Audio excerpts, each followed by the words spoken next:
Hear that sound? That's the future knocking on your door.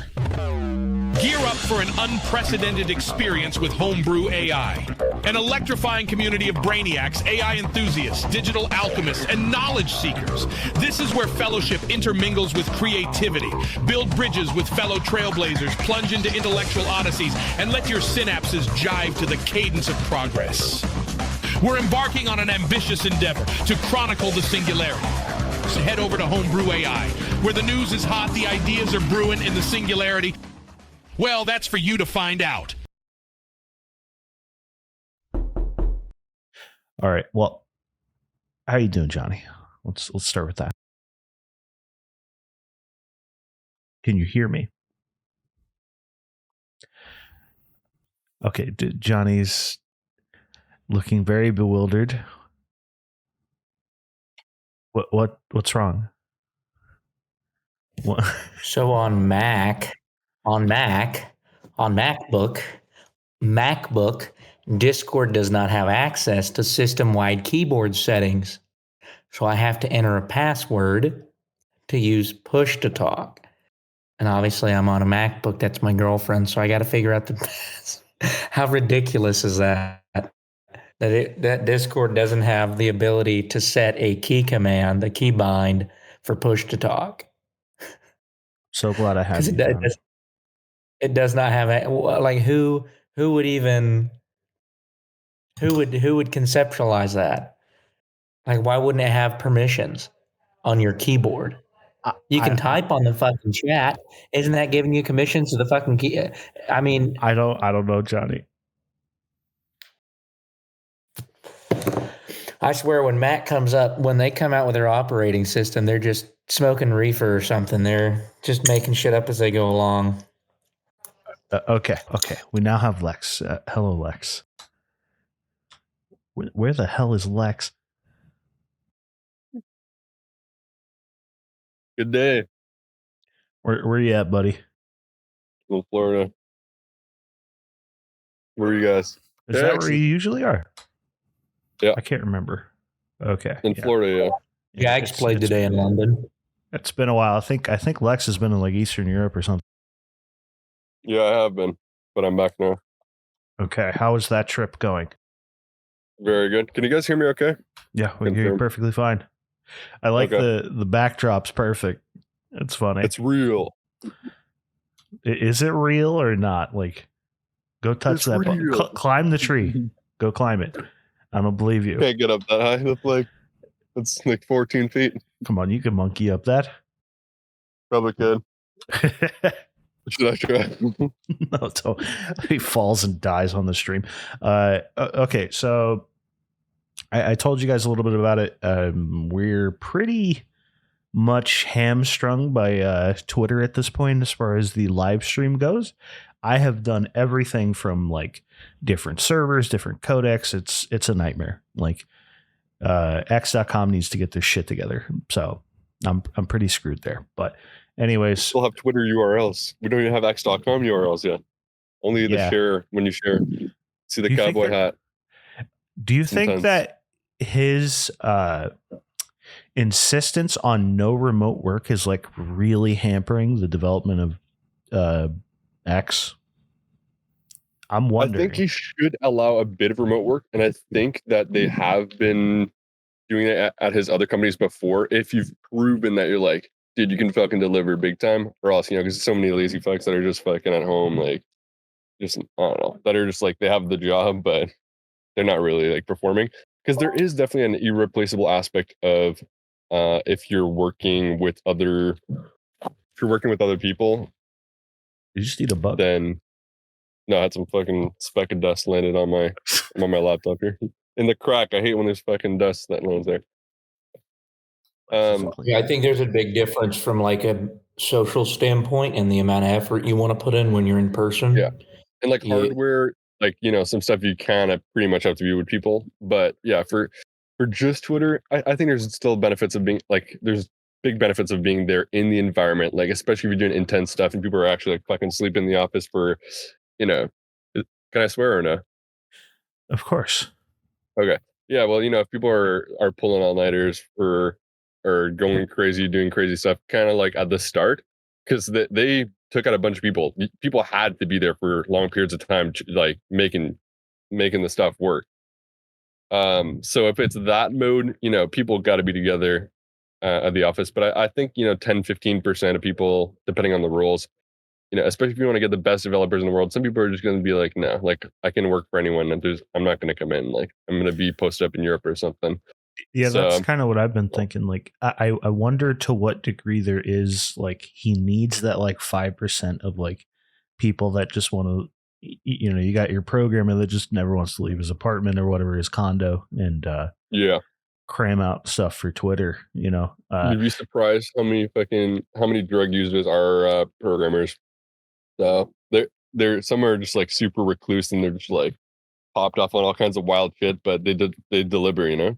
So, Yeah, but some of those people just don't want to be in the office. So. it's oddly a big part of why anything most people do on the internet works. Is there's a story of some guy popping a lot of Adderall and pulling some Yeah. all-nighters, I think it's more than Adderall a lot of the time.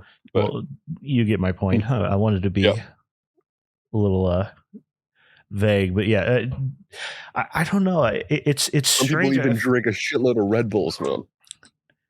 I feel a lot of coffee. True. That's a drug if you want to go with that. Caffeine, worst of them all. It started the Industrial Revolution. Fair enough.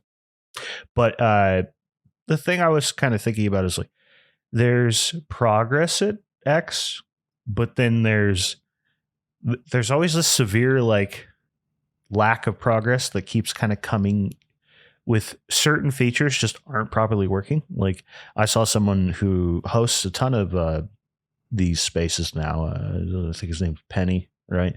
And he kind of like asks like Elon, like when's Twitter Spaces going to get some love, because there's still like a bunch of issues with it. There's no desktop support. Only for like a speaker can you go on with desktop, which is something I've been doing here and there when I have time. Or I see them on as well. The discovery for them is awkward because in Twitter Spaces, it's like nothing but like crypto, like crap talk shows that are really weird. I've listened to a few of them. They're strange. So it's just like, I don't know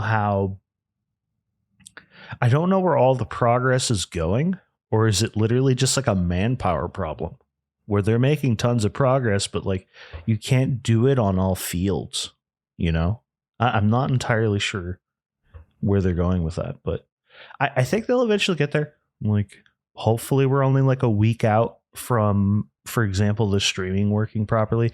Cause I have the whole setup like ready to go to just stream to my Twitter account, and that'll be fun. But yeah, we're pretty stuck there. But it is what it is, I guess. Yeah. What do you think are going to be some of the benefits of going on X? Like some organic community, people coming in? Here's what X is mainly good at. It is the best platform for discovery that there is. There is no other platform other than TikTok, but granted, even TikTok, when you went like if you go back in time, some viral creators on TikTok were literally like the girlfriend or like cousin of one of the developers type thing, where they were able to manually adjust the algorithm to add more weight to that video getting on the For You page. So some of the people that are famous on TikTok, at least in the past, were done so artificially. So with Twitter, there's degrees of like weighted stuff that they've been talking a lot about, where if you interact with certain like quote unquote toxic accounts, you can't tell if this actually is affecting you, but you will get deboosted. So there's a lot of like little things where if you don't know exactly how that works or whatever, you could get stuck in like deboosted zone on Twitter. They're working on making it so that you can see when you're deboosted or why, but I don't know how you do that logistically. It sounds like a nightmare from a UI. It used to be all about being shadow banned. And even if we can make it like a custom tool to kind of measure if you've been either shadow banned or deboosted or whatever, I'm not sure even what like how would you even, what kind of data points would you even look at to try to measure that thing? And any of those could you figure out through using the API or more of like some custom scraping solution? Yeah, I think they have to do it from their end for you to actually get an idea of that. But maybe there would be a way to do it from the API. But I don't know who's going to put the money into that. Like, I don't know if that's worth it to anyone. But despite all of that, Twitter itself is the best platform for like discovery. So that's the main reason for it. And part of the reasons I haven't like done spaces is like me and Johnny have like well, mainly Johnny's just been like super busy. So actually starting to set up spaces and stuff hasn't been a priority of mine because doing a solo thing is kind of difficult. But I guess it wouldn't be solo. People join me. But yeah. So I'm moving into like preparing for that. So just be audio only. But I only recently got like new headphones because you can't like host it on desktop, so you can't use your whole setup. I guess I could emulate it, but I don't know. Basically, like everything I want to like do. Crazy to me. Yeah, there's no desktop support. Like there's only desktop for speaker support on Twitter Spaces. Yeah, you could make a quick React Native app or something like that. But so you're saying it's only mobile. You're saying built into the app. I think you can. One of the emulators, was it BlueStack? Yeah, BlueStack, that's an old one. I've used that, but it runs like shit.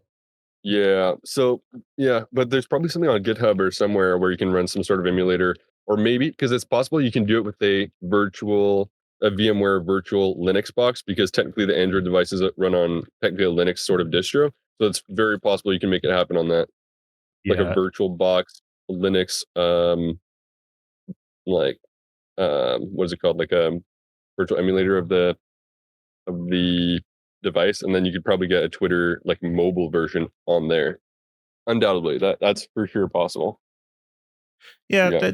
The main point is like we're kind of waiting a little bit, but I still think despite all the problems that X has, there's no doubt in my mind that it's going to be like pretty much the most successful app within its own genre. So well, it's supposed to become the everything app. Yeah. Isn't that what Elon's trying to do? Yeah. It's more ambitious than most apps, I think. And that's despite being at like a severe disadvantage. Like in the streaming part of Twitter, all the codecs and stuff, it still says Periscope in some places because it's old Periscope code doing it. Yep. So there's something broken with their restreamer. So I can restream it, or I can set up the stream in its perfect quality. But the second that Twitter starts handling the restream, the quality goes to shit. So I technically can stream there, but it would be horrible quality. So I'm pretty much waiting on that. So, over like on mobile, the quality is not good right now. No, this is for literally streaming, like Twitch, for example, or Kick. You can do that on X right now, but I don't know what secret magic sauce you have to do to get the quality working the way Elon does. Yeah, it wasn't like, it's a little choppy. I mean, it literally looked fucking horrible. Yeah, I showed Johnny. So despite all that, like we're going to transition into mostly working with X. We will do the hosting here just because it's probably going to be easier until Twitter actually works out their own video thing, because they're also doing other scaling things that will probably make the streaming work better, because they're scaling into video calls on direct message to anyone on Twitter. I guess that's maybe they'll add a friends list. I don't know how that's going to work exactly. Yeah, so we're close to that. But moving on from that subject until that goes, the one thing I wanted to talk about, like just kind of right out of the gate here, is me and Lex, I believe, listened to the Sam Altman podcast with Rogan, and I don't know if Johnny got a chance to do that, but I will say that the ultimate part that kind of sucked about listening to Rogan, even Lex talking about it, is that there's nobody like getting into like, unless there's like a preamble where like, hey, I can't talk about this on your podcast. Like maybe that's what happens with him, where I'm not going to go into the specifics. There's no like really talking about the meat and potatoes, so to speak, of how OpenAI itself works within their own models. Just basically, you get no technical review. And the Elon podcast, or I mean the Lex pod, not the Lex podcast, the Rogan podcast with Sam Altman was pretty good overall, but it mainly like came down to like the philosophy of AI and going forward. Like Rogan kind of surprised him about how like he's pretty willing to like just let's kill all corruption by just having an AI president, was his like general thing. Is like eventually once it's advanced enough, that's what we should do, because it would probably be better than what we have right now. So that was kind of an interesting bit that they go into. And they also talk about mushrooms and other psychedelics at some point for mental health therapy. Dude, So, have you done DMT? no. I don't do drugs. I don't drink or anything. I haven't for a long time, but I would consider mushrooms, maybe DMT, and acid. I'm not gonna do DMT, dude. I've done enough drugs. I'm not gonna do DMT, man. Everyone that has done DMT that I know either was like, wow, that was really amazing, or they say it was the most terrifying, horrifying experience of my entire fucking existence, and I'll never get over it. And I'm like, yeah, no thanks. If someone offers me like a bump of coke, then like no one's ever done a bump of coke or smoked a little weed and been like, it was the most horrifying, life-changing thing I've ever done. You know what I mean? Like, well, yeah, they're complete. Yeah, I'm cool. Well, I'm not gonna roll those dice. like DMT, you produce naturally, technically, but so it depends on on the person, because you can calcify that area of where it's produced in your head. So it depends on the environment, the person. Yeah, so I think it varies a bit, but I don't know. Yeah, personally, I'm not sure I'd get the most benefit out of it. And the other thing is, even though it can open your mind to things, it's like a mind fuck, because you don't know if it's like, these are all like programs from your subconscious. It's not like some magical fucking thing, I don't think. So No, dude, you're actually, what happens when you do DMT is there's a portal in your brain, and then you can talk to the machine elves from the 8th dimension. No. Yeah, I don't know. To me, it's all just, everyone's like, oh, look, we're all seeing the same thing on this drug. It's like, well, yeah, we all have the same neural structure, and the drug's interacting with our brain structure in the same way. So the concept of us seeing similar patterns. Well, it's the same thing. We have proof of this with mirages on roads. You can see water if you're on like a desert road at a far distance. That's not like we all know that the water's not real, right? That's just a mirage. Why do we assume the machine elves are real? Like, is what you go into. And it's not only that you see the machine elves, right? It's that you're told that you're going to see the machine elves before you do the DMT. So it's like other parts of it are just kind of, I think people also, when it comes to psychedelics, want to walk away from it thinking that they had an experience that's comparable to everyone else's. It doesn't mean that like they didn't have that experience necessarily, but you also don't want to be the guy without the cool story. So there's levels of like human nature to that. I think the concept of, I'm a little more open to the idea of like, okay, if we can get to the point where we, lab related stuff, plenty of unit tests on people, you get to the point where we can narrow down the psychedelics to the point where they are a candidate, and we can cure severe like clinical depression with this, which is what some people are doing with various levels of acid or psilocybin. That why I is think- possibly a net good, but That's why I think the DMT, I think, is probably the least beneficial of the bunch. Maybe LSD, because there's definitely some benefits, but I think Shrooms is your best bet. probably- LSD is just Yeah, too for intense sure. for the average person. It's too And much the stimulus. threshold There's you too need to much. hit for it to have an effect, really. The Whereas thing with shrooms acid and is it's micro- just too much information is coming in when you're on acid, right? There's too much stimulus, and so it's very easy to get overwhelmed on that. Whereas shrooms, you get a lot of the sort of psychological benefits to it without all the, oh my God, like you go from like, if you're on like 4 or 5 tabs of acid and you go from like one room to the next, you're like, the pressure in this room is slightly different. The smell in this room is slightly different. The lighting in this room is slightly different. And those things 4 are or 5 noticeable to a factor of 1,000, you know? on 4 or 5 tabs, I'd imagine you'd probably experience all kinds of stuff.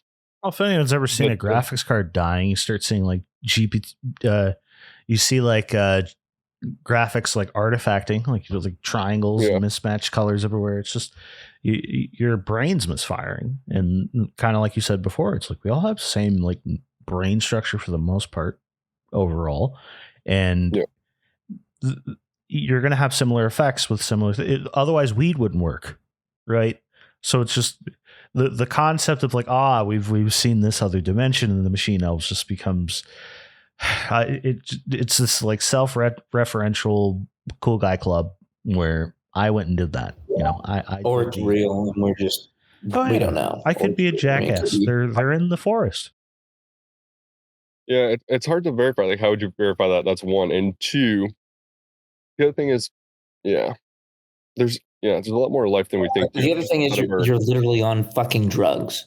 So, you know, I'm like, all my experience with hallucinogens and stuff, like, was all like, oh, I'm clearly seeing sort of like patterns and stuff. And I can see that the wall is breathing and like the lights look different because I'm on drugs, right? Not like whoa, someone's talking to me, kind of like nothing of like, I like the whole, oh, you want to have a story thing never applied to any time I ever partook in any hallucinogen. There was no speaking to any sort of, you know what I mean, intelligent. There was nothing like that ever happened. It was literally just the standard effects of what the drug would do, and that's what I experienced. So. Yeah, a boomer that I know who did every drug you could do in the 80s, you know, throughout the 80s, like no breaks. He said like LSD and mushrooms and all those are just kind of boring. Like I think he kind of went into it with no expectation, and it was what it was. Now, granted, maybe we're at the point with like mushroom breeding where they're significantly more powerful now, or LSD.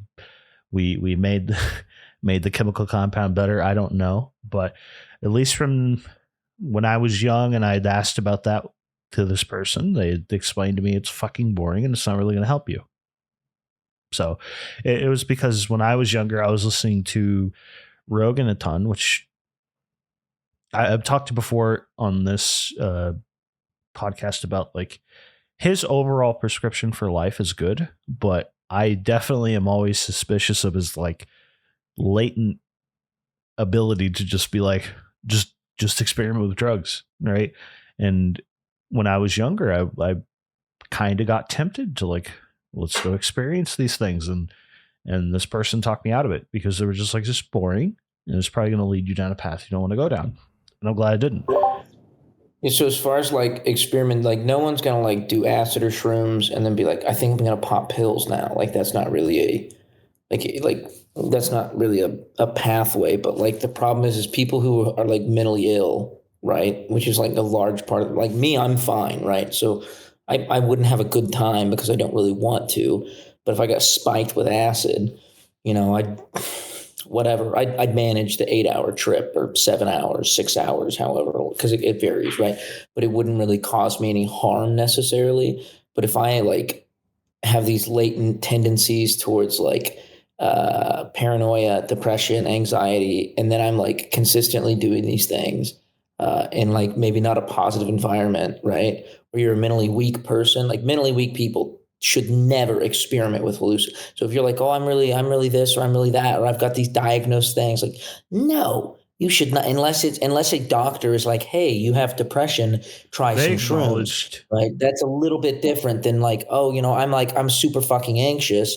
Let me go try acid by myself. Like you can really fuck you. Yeah, You can they fucking acknowledged this on the podcast, like more or less, like people with a not so firm grasp on reality they should not be experimenting in any way with hallucinogens because they did do that. Rogan also to some degree has like a pretty like realistic vision of what like fentanyl use does to people and stuff like that. So he's like, it's like Rogan's pro every drug in the book until fentanyl came along. Suddenly he's like, I don't know about that. It's kind of funny. Like, I mean, fentanyl's pretty bad. If even he's like, no. Opiates in general, there's nothing to really be gained. There's nothing that really is gained from opiates that like a physical therapy or like, so if you're like smoking weed or whatever, like there are some minor like medical beneficial things, like mostly coming from the CBD, not necessarily the THC, but like fuck, it's like beer, right? Like there's no real medical benefit from drinking alcohol. But if you want to get buzzed, maybe like once a week or something, and you go out and have a couple pints, right? But then like if you're drinking beer every day or you're smoking weed every day, like that's not really about the health benefits. You're just like trying to get high. You know what I mean? Like, yeah, a lot of the health benefits of like marijuana usage, part of the problem is that you cannot dose it properly. Only in the case of like now CBD and stuff like that. In that way you can get a more direct dose. But the original like prescription was like just like self-medicate and smoke. But basically my point is, I don't know what the research says these days. There was a long, what's his name? Andrew Huberman podcast on marijuana where he kind of breaks down like the pros and cons of it. But research that I had seen a long time ago were like one of the only examples these people could find of marijuana actually being good in a medical sense was for glaucoma. But it wasn't good in the way most people present it as like, oh, it's great for, people going through this. It was that with traditional glaucoma medication and marijuana, then this person had benefits. So it wasn't just you could just smoke the weed and you're fine.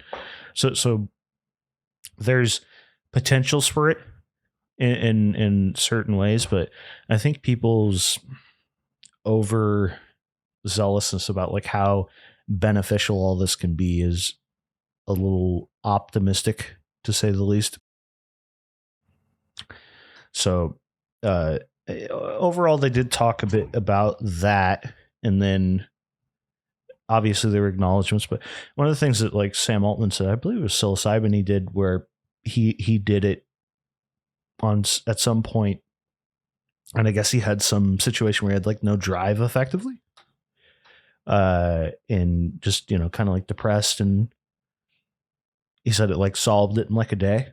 So my point that I'd like to hearken back to a little bit is that if this is a scenario where it's kind of a bit of a placebo to some degree, obviously there could be things within that experience that will help some people. It might not be the worst thing possible in a strict regulated medical sense. So that would be like my general stance on it, is that until we get to that point where it's severely like regulated on, granted, like regulation, you can't really like, everyone knows about like the ivermectin fiasco that went down. There's a lot of corruption within the regulation of drug markets these days. So at least within America, regards to the FDA. So we don't know entirely if we'll even have a system where we can confidently say these things are fine. You're probably going to go more into a position where most people will not trust the authorities on this, and they're going to self-medicate in ways that they think will work. So I think that's kind of where we're headed. So a bit more like laxed laws on that stuff overall, and then people will just be, they'll be taking their ivermectin, I guess.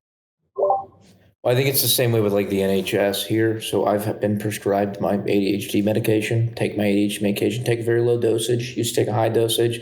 I'm on a dosage. Works for me. Works great. Get my stuff done. I have energy. I have the focus on the NHS. If I want to get it prescribed here, it's going to be like 6 month wait, possibly 7 month wait. I've got a 3 month supply. Why would I not just buy it illegally? I mean, I'm not going to, right? But why wouldn't I? I know my medication. I know what I want. I know what I need. Why would I sit here and wait for 6 months for some doctor to be like, you're right, you do have the thing that you have, and you should be taking the medication you've taken for 20 years. Wow, thanks, doc. I really appreciate that. Thank God it was free, though, right? Oh, forbid. God forbid I have to pay for it. I once knew a guy in London who, now granted, I wouldn't recommend melatonin anymore. Just based on what I've heard Huberman say about it, it scares me. But he wanted to take some melatonin and try it out because he was having severe like sleep problems. It's like, oh no, you gotta get like prescribed by a doctor. But like here, you can just grab it off the shelf or buy it on Amazon. So we definitely don't have like there's no coherence among governing bodies when it comes to like drug use, because you can go to Mexico and just buy roids right off the shelf too. Same with Thailand for basically nothing, no prescription. Like, yeah. Obviously, lady boys. No. Yeah. So here's the other thing or do you want to say what you take, Mr. Intense, or not? He doesn't take I have anything, nothing to add to the concerned. concept of ladyboys and steroids. Okay, so yeah, so for what was I going to say? I totally drawing a blank. Oh yeah, the NHS. Just a little joke in there. In Canada, it's similar to the NHS. You get so in the US, they're just like, it's going to cost you a bunch of money. The NHS, it's just going to take 9 months. Canada, they're like, ever considered killing yourself? Yeah. Well, Yeah, so like- I was on. So what's really funny is everyone my entire life in the U.S. has been like, man, if you don't have health insurance and you have to get on state health insurance, it's so bad. It's so horrible, dude. The best fucking health insurance I have ever had is the poor man's insurance. Every doctor I ever wanted to see, because I knew I was coming over to the NHS, and I know that this fucking system is dog shit. Okay, there's no arguing about it. There's no defending the NHS. There's no fucking. I'm dealing with it firsthand. It's fucking horrendous. It's fucking embarrassing that a developed nation has healthcare that is this shit. It is fucking embarrassing. It is shameful. From Canada, we had the same thing. Except now I don't have it. My entire life is always, American, if you don't have your expensive insurance and you're on, I get on state insurance and I know I'm going to be dealing with this. So I'm like, I need to see this specialist. I need to see a dentist. I need to do this. I need to do that. They're like, okay, we can get you in next week. Yeah, we can get that filled. Sure, we can get that paperwork taken out. Oh, you need a colonoscopy? You need an endoscopy? Yeah, we'll get that by the end of the month. Here's your appointment. How much do you have to pay? Not a fucking cent. You're poor. You don't have to pay anything. I'm like, why are people complaining? I'm sorry, what? Yeah, if you're middle class, sure, you're going to get fucked. But guess what? You're middle class. You're going to get fucked no matter what, buddy. And if you're upper class, then it's not a fucking problem anyways, because you've got tons of money. The middle's the worst. That's where all the fucking happens. Yeah, if you're going to be poor, be fucking poor. Exactly. Okay. Dude, I'm not going to either say be at the for very certain. fucking bottom or at the I have top. seen people at the very bottom of the in a book I'm writing, people at the very bottom of the financial part of America tend to get very expensive legs and arms. That's all I'll say. Daddy government does pay for things. So, yeah, if you're poor in America, your healthcare is probably not so bad. And then, there's a lot of people that I'm not recommending this, but there's a great deal of other podcasters I've listened to who kind of have these like ins and outs of things that recommend that you do not pay your emergency bill because this is what decent chunk of American people do at the bottom of the hierarchy is they just go into the don't pay emergency any room. of that shit. Yep, Just go to it and then call them up and say, I can't pay this. I don't have the money. And they wipe it. Just say, I'm not going to pay it. Just say, I don't have the money to pay it. And they just wipe it. And then I've never paid for a single fucking emergency trip in my entire fucking life. What are you talking about? I don't know what you're talking about. Anyways, the point is, they don't have money. American healthcare is it's not perfect at certain levels of the financial system, but if you are poor, you're probably going to live. Is all I'll say. It's definitely unique. Yeah, well, like I lived in Canada. I was born in Canada. I live in the U.S. mostly now, but I had OHIP, which is basically the equivalent of the NHS, and it was fine for the most part growing up. But yeah, like it was okay. But but now like I have like Swiss and UAE private healthcare, and obviously that's that's incredible. It's some of the best healthcare in the world, and it doesn't compare. But for free healthcare, like OHIP and NHS, they're okay for the most part. So yeah, I know someone in Canada who has some sort of like issue. Now it's horrible. Last couple of years, horrible. See, last couple of years for both the NHS and OHIP have just gone downhill massively. Yep. Someone has a problem. Someone that I know has a problem with their head, right? Or even cancer, dude. If you have cancer, you're fucked because you're not going to get like treatments in time and shit. They have a problem with their head, and I was trying to help them. So I went through all their symptoms and stuff and got everything back and fed that into GPT-4 and Claude models and really talked it out. And it pretty much without a doubt said, you're going to need CT scan. Like you're going to have to go in and get some scans. That's not normal. And this person went to a doctor and the doctor said, I wouldn't worry about it. Like it'll probably go away soon. Like just no. I'm not paying. Like he's just like, I don't have the authority to tell anyone to pay for the CT scan for you. So you just, if something goes wrong within the next month, come talk to me, like you've got like a genuine, I can't describe this problem because it'll give up the person's identity, but I don't want them to know I'm talking about them on here, but yeah, that's the thing. Canada pretty much said, have you considered dying?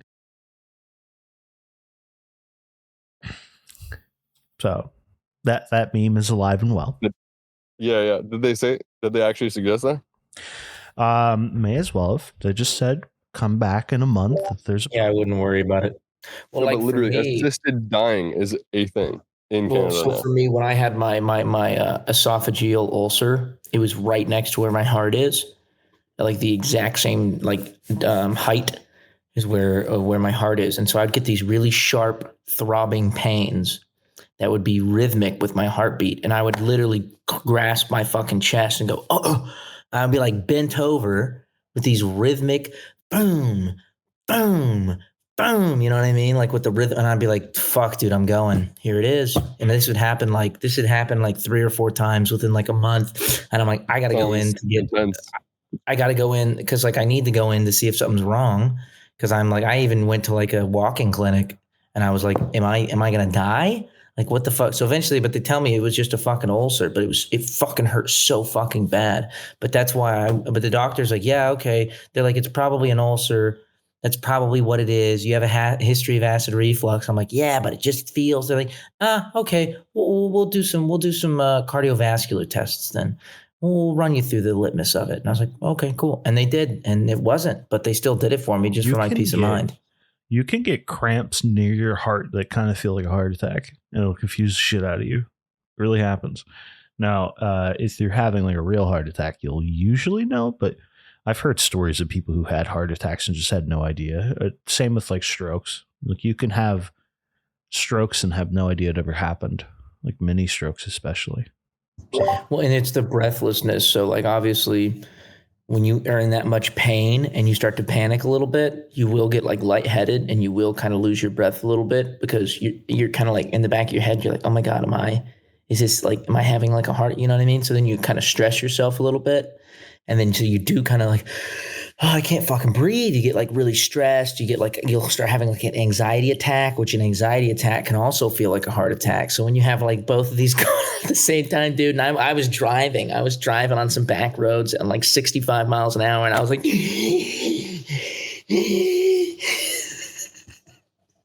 You call anyone?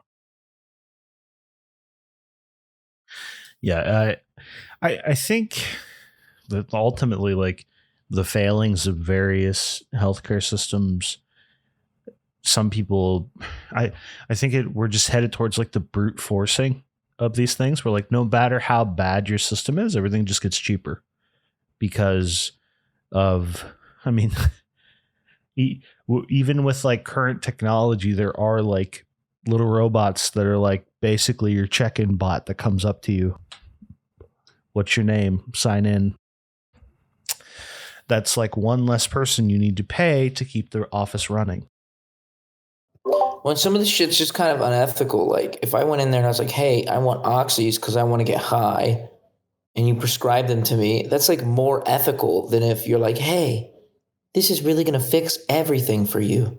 This is good for you.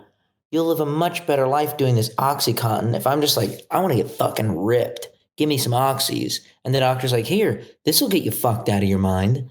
This will get you real high. Like, that's a more honest interaction than the doctor being like, this is really going to help you and improve your quality of life. Take these opiates.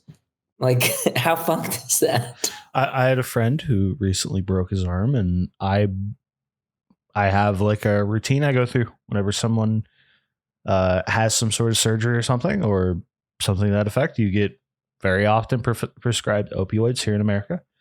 And I gave him the speech of like, don't fucking take more than you need. Flush the rest of them. If you don't need them, don't take them. Because you might think you're the guy that's not going to get addicted, but you are. Because it's just, it's a severely like debilitating thing that can happen once you start going into the withdrawals and you want more.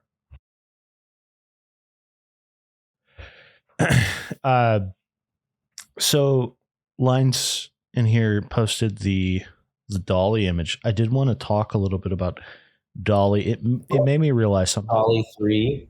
Yeah. So Fucking amazing. Eventually we're going to get to such a significantly advanced robotics and manufacturing system within the world that in an odd way, every cryptid that ever has been theorized may exist, where you can have a robotic humanoid, someone creates it out of just for fun, and now you got Bigfoot walking around in the forest. Yeah, exactly. Dude, that's 100%. Because I really think this is going to happen. Because I'm going to do it. We have. I just need the robotics to do it, and I'm putting fur on it, and it's going to be hilarious. Oh, I thought you meant. Fair enough. Because like we have pretty much everything we need to do it right now, except supply chains to build stuff at mass to make it affordable. But technically, we have there's no new technology that needs to be invented to actually make these things. Well, so you that's would why need I'm it. Wondering. You would need it to be able to autonomously walk around. Is the main thing. So you make your cryptid AI that walks around and like charges itself randomly, out in the middle of your forest. Starts hunting deer and shit, just jumps on it, strangles it, and brings it back to the house.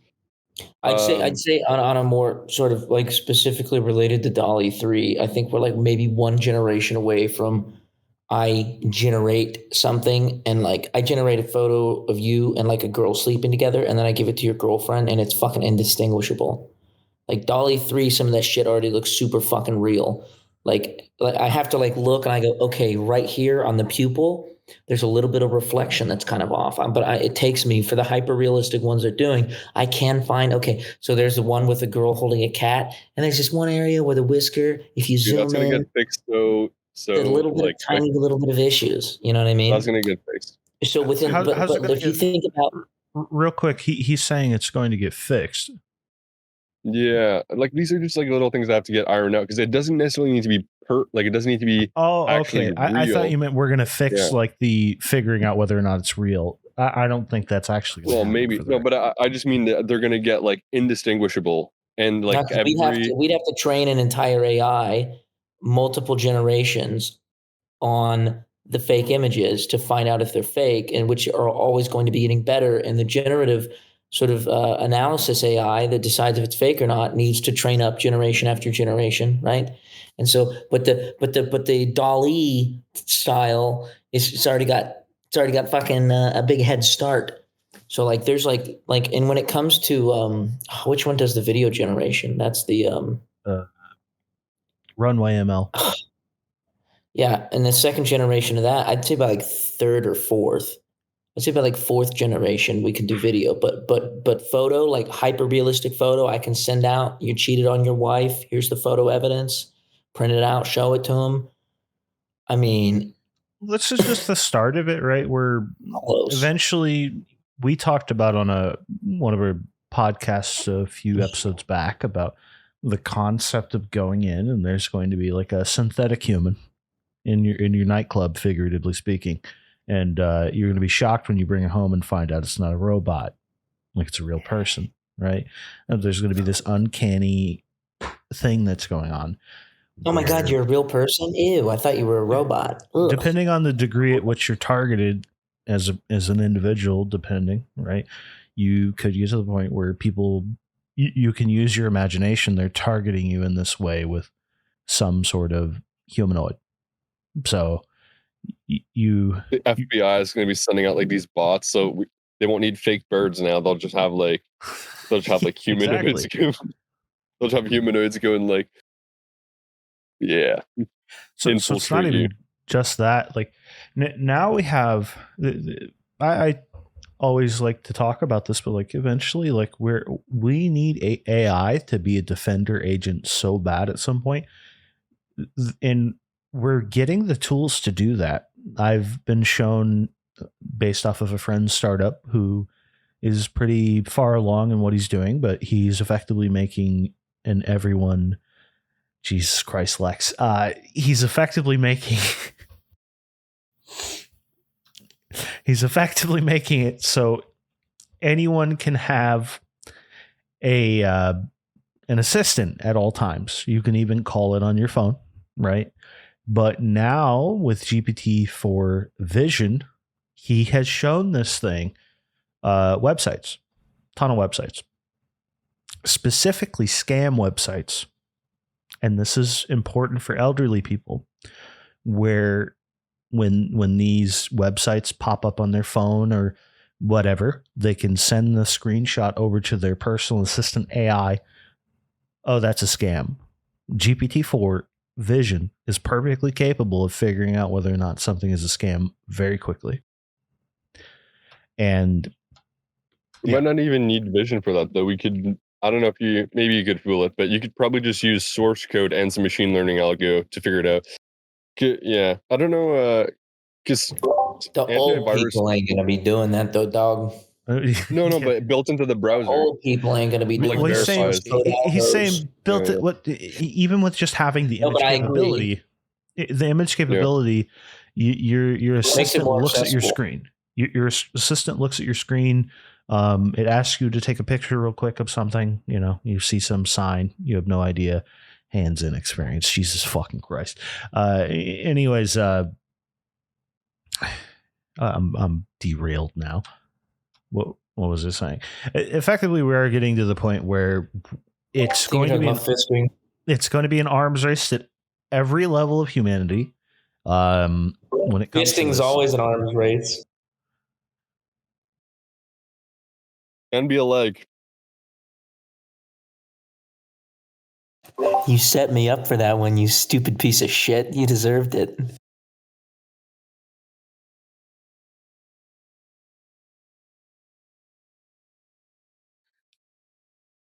I don't mean that, but arms races. I don't mean that. Okay. If we go back to your Bigfoot like robot, you know, I'm surprised we haven't seen really that in America unless they're not reporting it. But you could totally make autonomous drones that go and like have fucking explosives on them, or fucking, you know, those like food delivery bots that like target people. You can for sure do that. Yeah. I don't know Yeah. if it's people are. I don't know why people haven't done that. I think like there are probably enough useful parts of the government that once they see you buy all of that, like you're only buying the cell phone like vision bits, or you're buying a massive amount of cell phone. Like it's hard to get away with certain stuff like that, where you start buying something to create your drone swarm army with the TNT strap to it or whatever you're putting on it. You flag some stuff and you probably get put away. But to what degree that really is even happening as far as like someone wanting to do that? Because like it's super possible. Even the transaction aspects to get it, it's like it's not super complex. I'm just surprised nobody's been doing shit like that. Well, You can go to your it's capability versus like the more capable someone is of that, the less likely they are to do that. It's just so much easier to stab somebody. Yeah, fair enough. I'm being honest with you, man. Like that's a whole lot of stuff. Have a little drone with like a ballistic knife on it. Yeah, I mean that's basically what I'm saying. And there's no like, the more capable you are of doing that, the less you are likely to do that, because it would take a lot of work to create the drone swarm army that goes and blows up whatever. The guy's the most capable of doing it. They're too lazy to just like fuck it. Not only that, but like if you are super capable of this, you're probably making a lot of money and you're chill. Like the instances in which you would do that to somebody are most likely most crimes that are not related to other crime. So most like stabbings and murders and stuff that are like spur of the moment are like crimes of passion, or like you get into an argument with someone. So like me and you are out and about, and me and you get into an argument, or you like fuck me over or something. Like I'm not gonna like go home and then spend like 4 months making a drone bomber. I'm probably just gonna like show up to your house the next day and shoot you. Like I'm not, you know what I mean? Like there's not, if I'm at the point where I'm like that emotionally fucked, where I'm that like caught up in it, like the idea of a bunch of analysis behind it, probably not gonna happen. Like organized crime, absolutely. If organized crime were to do that, but then that's a whole nother thing, because then all like the government tracking and stuff, and you know what I mean? Like they have ways around all that, but they're not at a level. Organized crime is not at an intelligent enough level to be doing any of this right now, because they're not. It's not the 70s and the 60s with the mafia anymore. You know what I mean? Well, this is the concern people have with foam, right? Is that like, if the AI like becomes sentient, it hates humans, like how long before it creates all the drones to kill everyone, right? And basically there's a million and one little things that it could do to just start offing people, right? And the irony here is that it's pretty hard to do that with just a couple of individual humans, right? Like you can get like people conspiring to go and like shoot up something together, right? But that's considerably low effort to actually making the program that will go recognize someone's face and blow them up. Lazy ass motherfuckers. All you need is 10 Red Bulls, man. And I'm pretty serious about this, as far as like the person who's capable of doing that. He's making money doing something else. He's not that dissatisfied with his lot in life. Lex is pointing at himself. So yeah, like I could totally do this shit, but I'm not interested in that. Well, that's why I think it's dangerous. The danger of society is having a lot of very, very capable, generally men, because men generally tend to be the ones to do this kind of stuff. Some women do, obviously, go crazy and kill a bunch of people. But generally men. I don't think there's a bunch of feminists out there. They're going to be like, excuse me. Actually, women commit mass atrocities too. Okay, we're girl bossing. We're shooting stuff up. We're girl bossing. So if someone's offended by that comment, I'm really sorry. I'm sure there are some women out there that commit mass atrocities and have mental breakdowns. In general, it tends to be men that do that. So a danger of society is having highly capable men, highly capable, highly functional men that go, you know what? This fucking sucks, and I don't give a shit about any of this, and there's nothing left for me. That would be when people are like, hey, dude, I'm just going to fucking program like 50 drones to just fucking slam into people with a knife. Start welding on my bulldozer. I'm gonna start welding on my bulldozer. I'm gonna learn how to make improvised, blowy uppies. You know what I mean? Blowy uppies. I feel like the word explosives. If I say that too many times per podcast, I'm gonna get flagged. So I'm gonna try to Let's pretend it's an try to do alternate new simulation. words. Let's You know what I pretend mean? some But alternate that's simulation. the danger. It's not like inherently violent people. They're going to be taking advantage of this stuff because those inherently violent people tend to be, when they're involved in crime, not at a level where they have the ability to currently where they have the ability to invest time and understanding. Even with like ChatGPT and stuff, most people don't use it. But if we get to a point in society where highly capable people are like, yeah, fuck all this. I fucking hate everyone here. I fucking hate every single one of you. There's nothing for me here. That is when you'll see stuff like that start to happen, in my opinion. There's also the concept of intelligence, the price of it going to zero. So if you get like a significantly capable, uncensored Yeah, if it model, takes 2 seconds, you just give it give it little instructions, or your fucking Neuralink is reading your mind. Like, yeah, this motherfucker needs to get fucked, and then suddenly you're in court because some fucking drone Some was built in your garage. psychopath You had no idea. It was just built automatically out of your fucking printer and deployed out of your garage. Next thing you know, you're in jail. yeah. No. So you're headed towards like levels of like the more capable we are of having that happen, the less likely it is to happen because we'll have countermeasures in every way. So it's difficult, basically. It's possible, certainly. Sounds kind of boring, though. Yeah, it gets to the point. But basically, the level of intelligence that you need to accomplish this continually will rise, no matter how intelligent, no matter how like smart artificial intelligence gets and is capable of doing this. The countermeasures go up too. So eventually, It's you're like just not able Stainless to do Steel it. Rat. It's like Stainless Steel Rat by Harry Harrison. Okay. Where, like, in order to be a criminal, it's a good book. I don't need any attitude from you over there in the corner, little peanut gallery. It's a good book. So I'm talking to Jasmine. It's a good book because in the future, in order to be a criminal in a stainless steel world, you got to be a stainless steel rat. So you can't just be your average Joe. You have to be highly augmented, highly specific, IQ of like 400. He constantly changes the way his face looks. He's doing stuff with his fingerprints. He's modifying his DNA. He's tricking entire governments. You know what I mean? He's like, and that's just to like rob banks and shit. He's doing all this just because he gets a kick out of it. Okay. Yeah. I think if we get super advanced like that, then I think the methods they use will get even funkier. So it'll completely change. I don't know. But also, here's the other thing. What was I going to say? Yeah, in some alternate universe, if I was a bad man and I didn't know what else to do, I had no mission, nothing, I would just start doing some really meme, maybe not violent, but meme type stuff. Like make a fucking army of Yetis, snow Yetis, like the snow version of it. And then just robotic Yetis, just like swarm a city and start fucking doing meme shit.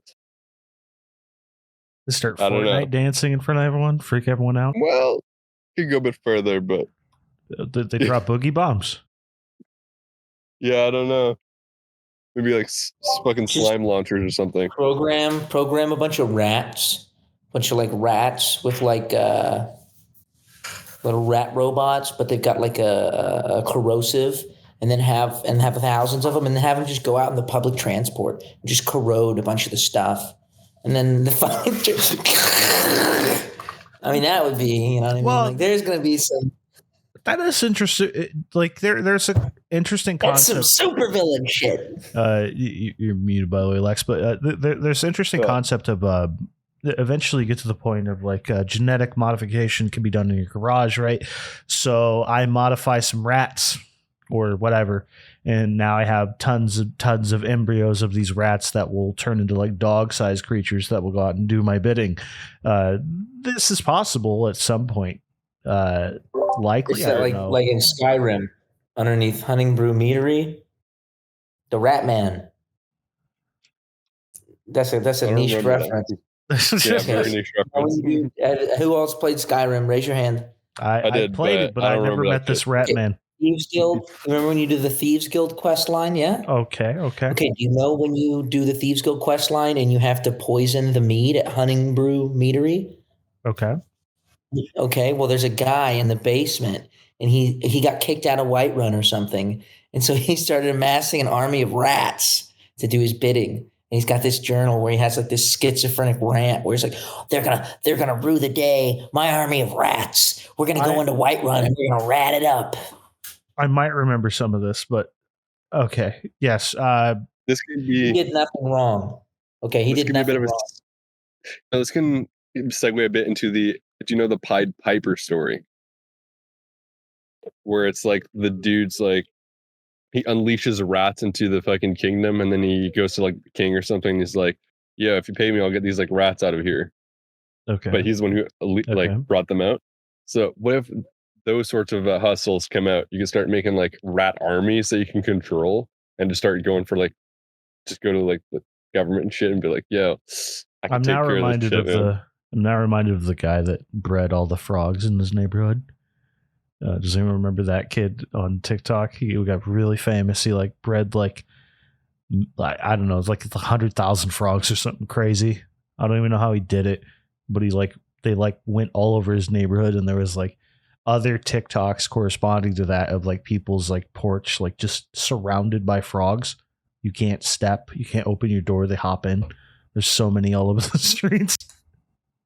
It looked like I tell you what's gonna happen. I'm gonna go to town, little like podunk towns, like, but I fucked up because I'm not that smart, and it's like you see someone else doing a scam and you try to copy it. I'm like, oh my god, how did 20,000 rat-sized dogs get here?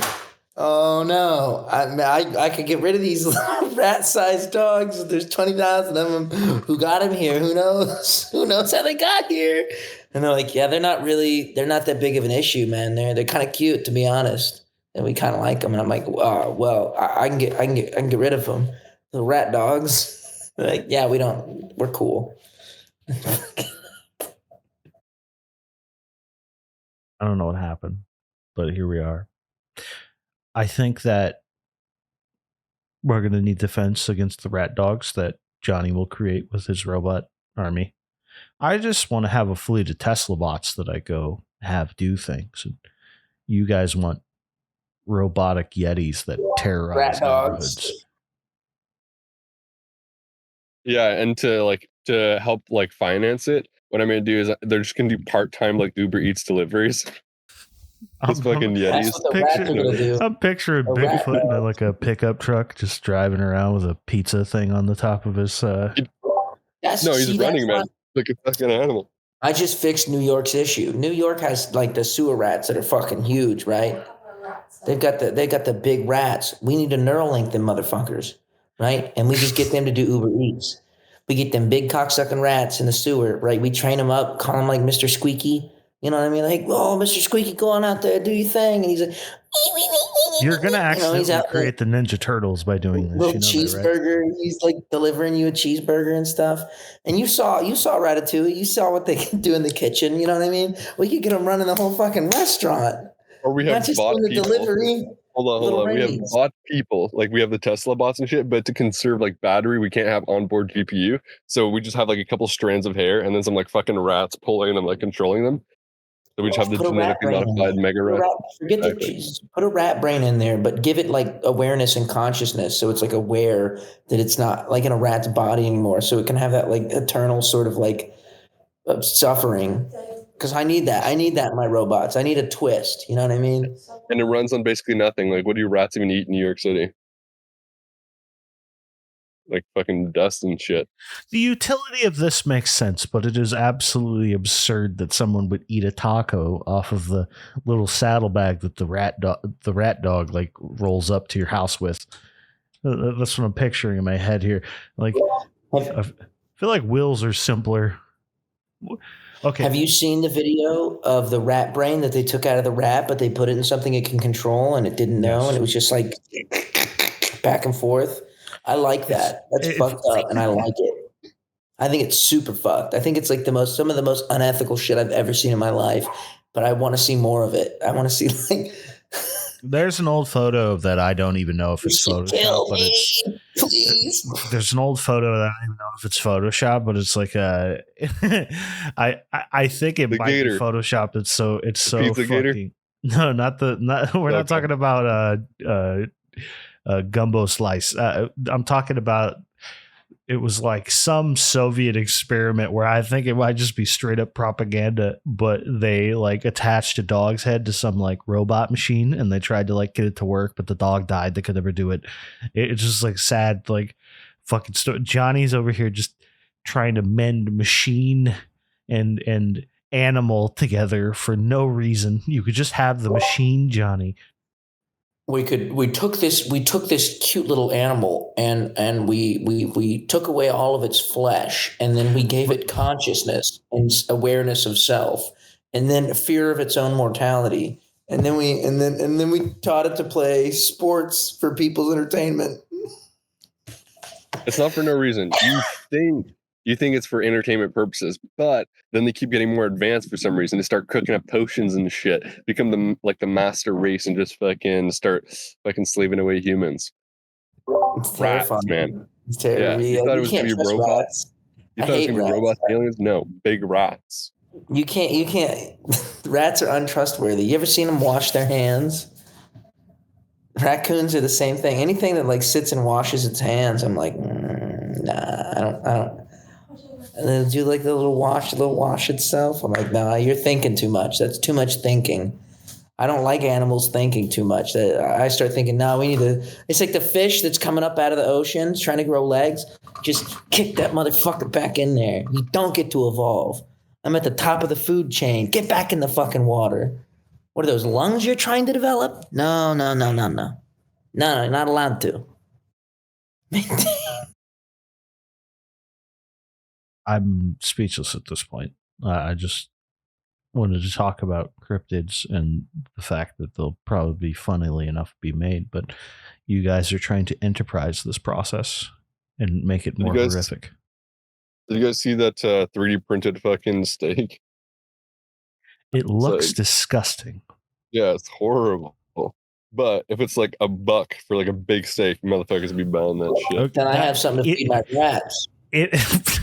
Look, if they somehow make the artificial meat good, like delicious and extremely fucking cheap, everyone will eat it. No one's gonna care. Except me. Morally, I can't fucking do it. I don't know, dude. Beef jerky's getting pretty expensive. You might be able to convince me, but my point is, on a logistical level, I've seen all the breakdowns. Until further notice, it is the least economical thing to actually create artificial meat. Unfortunately, for the artificial meat crowd, a cow is just better at this already, significantly. You don't have to keep it in some sterile environment. You maybe have to trim its hooves every so often. Unless we make some big ass genetically modified crickets.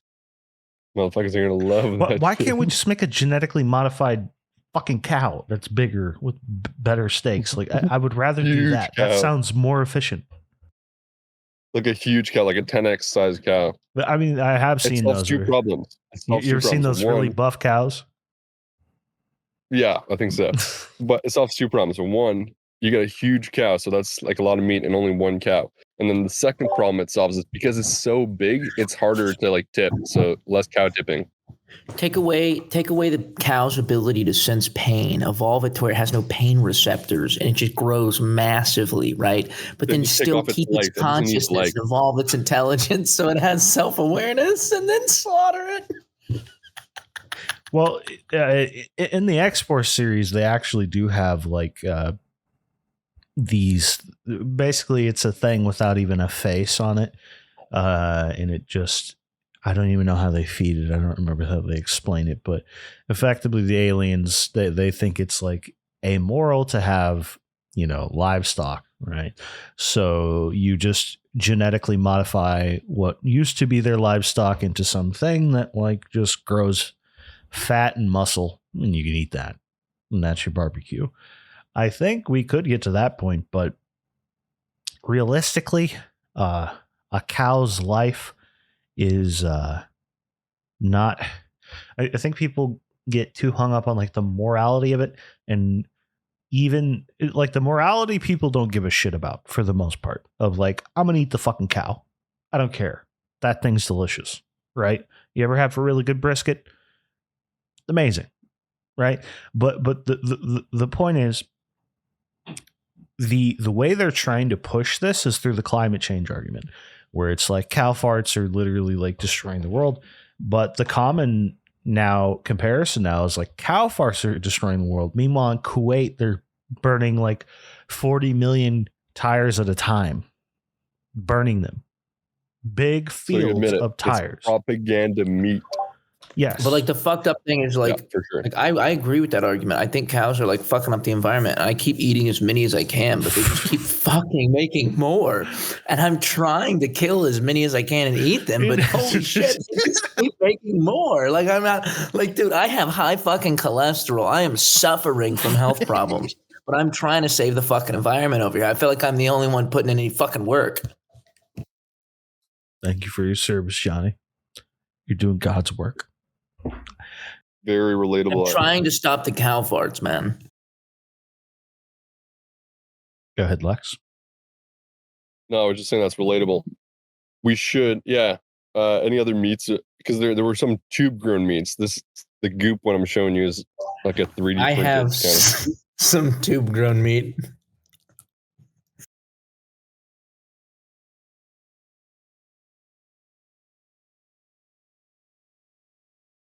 Jasmine really didn't like that one. She's like, did not think that was funny.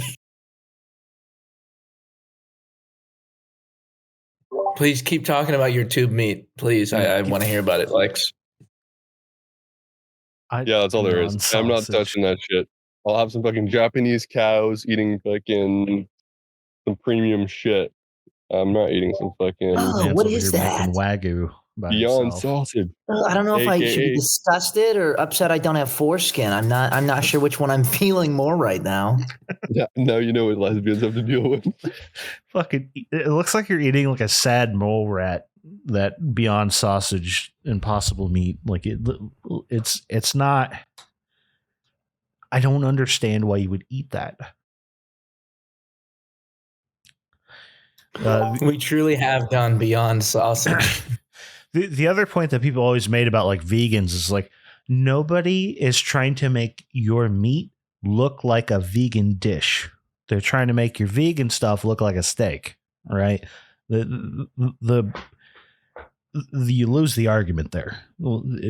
Nobody wants to eat that shit, so you got to make it look like a steak and trick them into eating it pretty much.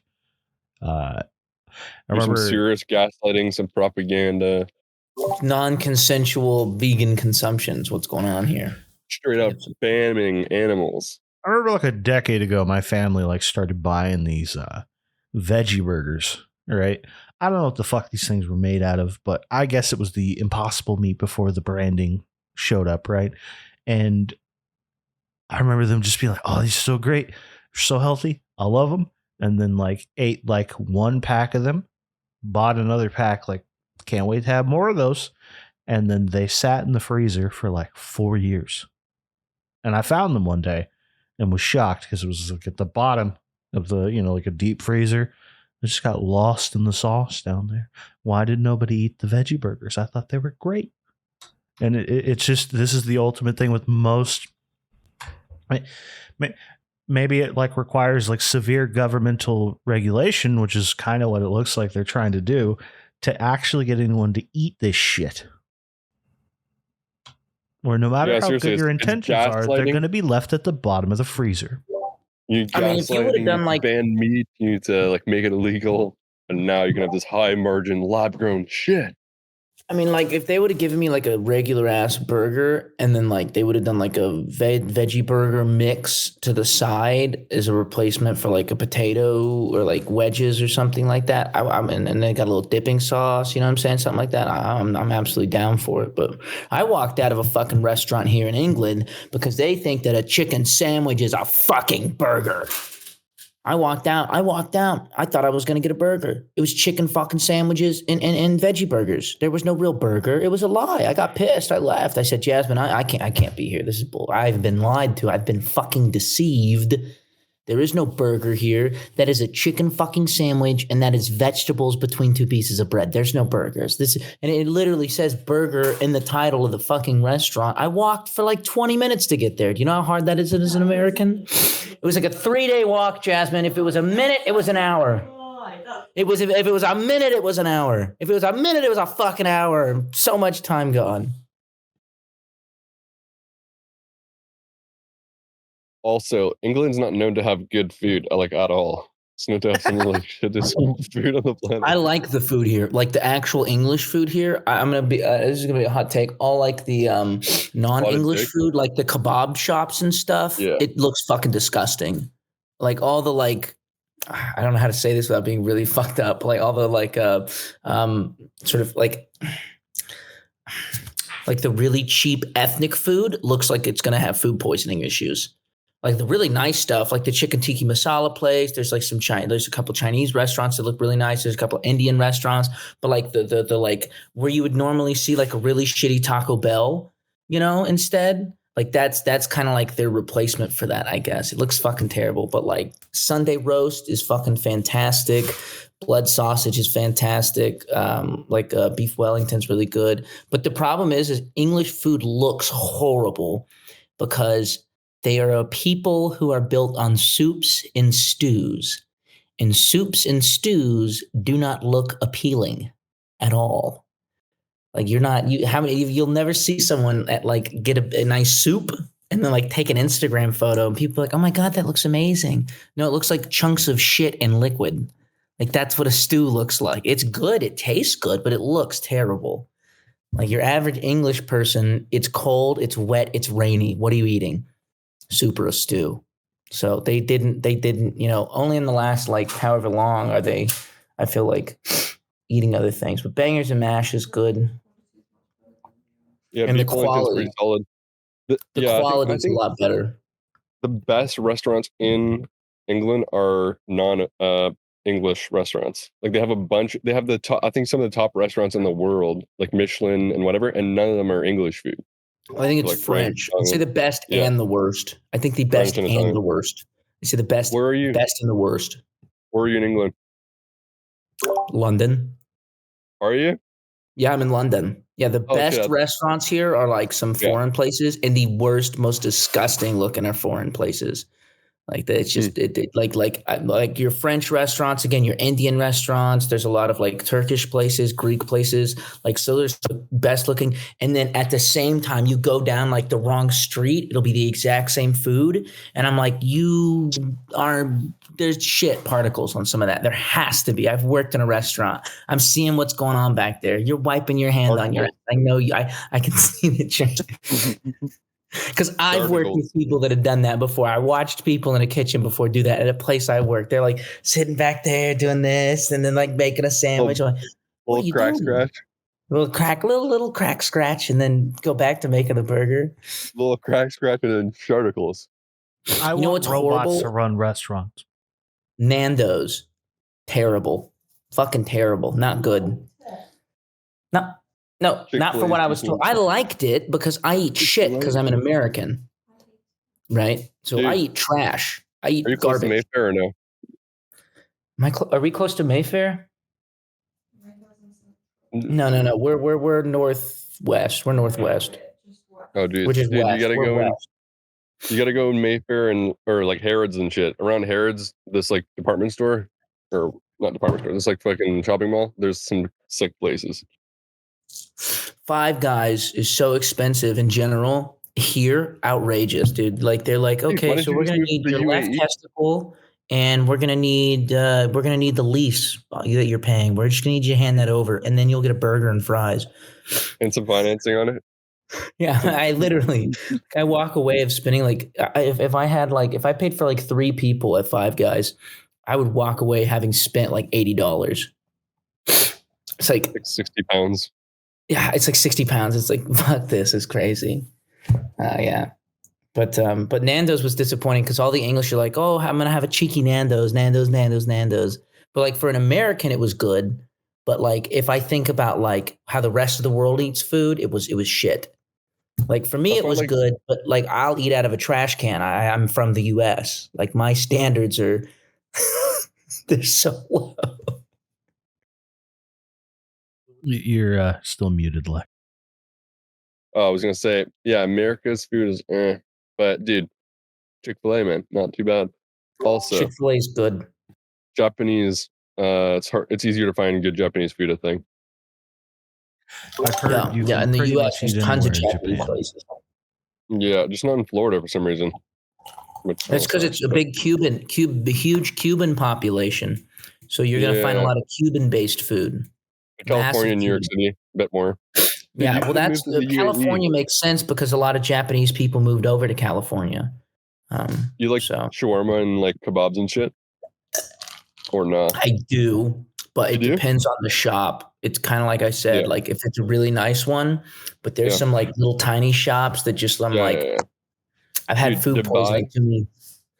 Dubai, just outside the city, you can live in a hotel, like pretty good looking hotel for like $40 a night, and also the kebab there and the shawarma you can get for like 7 dirham, which is like $2, and they're like good shops.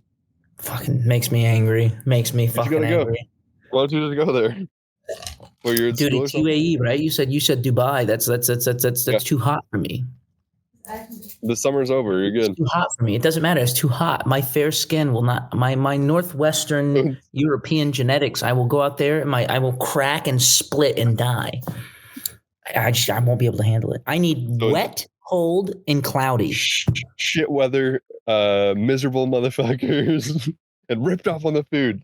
Perfect. Also, there's no tax. There's no tax. There's no fucking tax in Dubai. I don't know when this turned into the food podcast, but I am 3D going to printed. do a hard topic switch. Okay. I want to ask Lex about GeoHots specifically. He showed me a document of basically GeoHots, for anyone who doesn't know, is George George Hotz. You Hotz. want me to give him an intro? Yes, you know him better than I do. Yeah. So he initially started on some like underground hacking group. Then he did the first hardware. I think this was the first thing. First thing he did was a first hardware hack on the iPhone that allowed it because it only had The one first carrier when it came out. jailbreak. Yeah. No. Before the jailbreak, he did the first Oh, hardware really? hack to allow you to get multiple carriers on the iPhone because it only came out on one carrier when it first came out in 2007. So he like that. published that, and then I think it was after. It might have been before, but he jailbroke the fucking PS2 or PS3. I think it was PS3. Yeah. Yeah. So and then he got sued by Sony, and then he made like a rap song about it, and that's why he got like a bit of notoriety back then. And then I don't know if he invented the first jailbreak for Apple, but he invented like Red Snow and Black Rain, which were some of the ways to jailbreak your devices. So and then he went over. I don't know what he did in between. I think he worked at like Google and Facebook, and then he went over and started making autonomous vehicles through Comma AI, which is like basically hardware you buy for your car. If you have the sensors and shit already built into your car, some of the newer cars, then it would enable you to have like a pretty decent self-driving vehicle by just buying like a bit of hardware that you strap to A very your window. accomplished hacker programmer.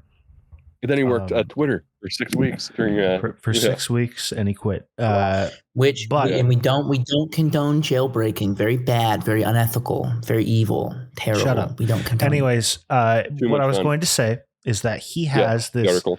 proposal of effectively he wants to create a computer that is capable with his own technology, because he's got Tiny Corp now, which is a hardware company that is making machine learning hardware. And what they are trying to do is make machine learning hardware that is accessible to the general public, very cheap in comparison. Ish. Obviously, would be a high-end hobbyist thing. But the point is that he wants to, with this technology, and I'm sure other stuff incorporated, he wants to achieve making a computer that could train GPT-4 in a single day rather than 60 days. So this is a significant amount more compute as well as power. And he's got the funding for it. I think it's around 500 million roughly, maybe a little more. Doesn't have the funding for it. Well, we got to back up a little bit though, because Tiny Corp, what he's doing is basically a lot of the AI, like companies that have microservices or whatever, or that are based on like machine learning, like programs, they either do a cloud computing where they train their models and all that, or they invest in a bunch of hardware and try to do it like locally somewhere.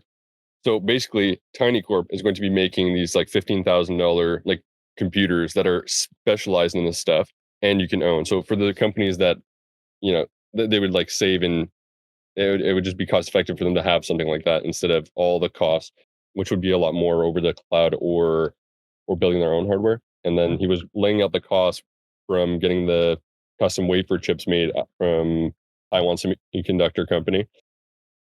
But yeah, so I don't know. So he was saying basically GPT-4.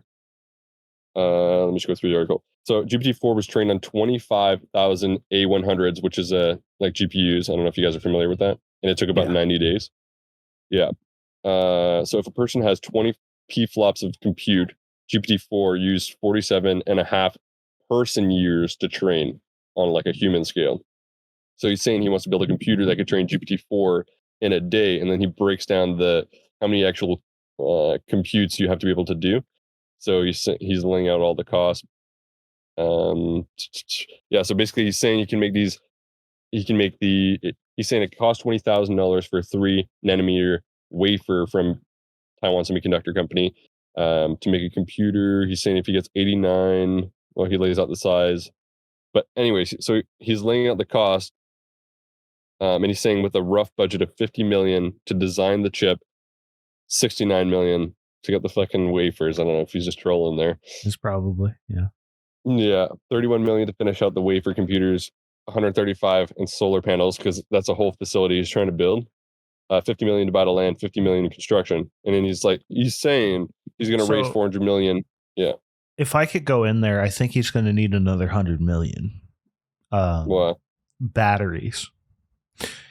Running it off of solar alone is a fool's errand, because during your training run, you're not going to keep up with the kilowatt hours unless he's subsidizing from the grid. If he's doing that, he doesn't need batteries, and I guess so that works. But when so it's smart in a certain portion of the day, the power needs will be met for like a pretty good amount of time. But I think they were talking about storing the. Unless you do mass battery storage, that is not a sustainable thing, because if you're doing your day-long training, it's going to shut off. You're not going to have enough energy unless you hook to the grid. Anytime you're doing solar, you need to get batteries, because let's say you're like, okay, well, I'm using X amount, right, of energy per day, but my solar panels produce Your consumption's way higher than your consumption's way higher than your production during the day. Well, I can sell one of those X's, because it's 2 times X. I can sell that back to the power company, and then I'll just buy and then I'll just use X, and then I'll be equal. But it doesn't work that way. Power companies will not buy the fucking power from you at a reasonable price. They give you like wholesale price on it, so you get completely screwed by the power company. Those are the ones that do even buy it from you, because in Canada, at least, obviously this probably wouldn't be in Canada. They some companies gave you basically nothing for it if they even bought it back. They make all kinds of arguments about both ways. Oh, it's too much strain on the grid and all this shit. But if there's someone whose dad works in telecom and stuff like that, that's all horse shit. They fear the idea of the individual not being suckling on the teat of the power company. That's a terrifying idea for them. And so if people were selling energy back, they would start to lose their profits and they would start crying. The most realistic vision that I think we have for that style of solar actually working on a mass scale is some sort of grid stabilization mechanisms that like the Tesla Powerwall does, where you effectively have these cloud storage power systems where you distribute within your own cluster, and that stabilizes the grid. But effectively, I think GeoHots needs more money to accomplish it. I think he could probably get the kilowatt hour needs just by putting up a damn nuclear station, and it might be cheaper, depending on where he put it. Just saying. I don't know. Well, that was at the bottom. At the bottom of the article, he says the real question is where should we put this? Must have good sunlight, be cool enough to use free cooling, and not have crazy expensive power grid. So, I guess you're right. He's emphasizing that you like what's not. I would just put it in Iceland and take the thermal energy. Like if you're worried about the environment, I was about to say Iceland. If that's where the Bitcoin miners put their fucking facilities, and I'm sure there are a few of those Bitcoin mining buildings that are open because of the financial circumstances around Bitcoin at this point. Iceland's just really cool. Yeah, I like that. And Scandinavian countries, but yeah. That would be my suggestion to him. If you're looking for a green solution, put it in Iceland. Sunny and cold. Nice up there. What about do you guys know grid cost for power or no? It's I remember looking it up. It was really, really cheap. I need to look it up again though. We're looking up Iceland, right? Or toss in like Sweden or something. In the north of Sweden.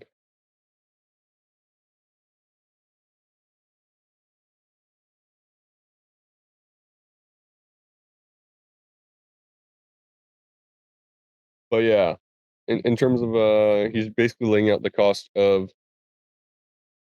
It'd be like 7 cents per kilowatt hour.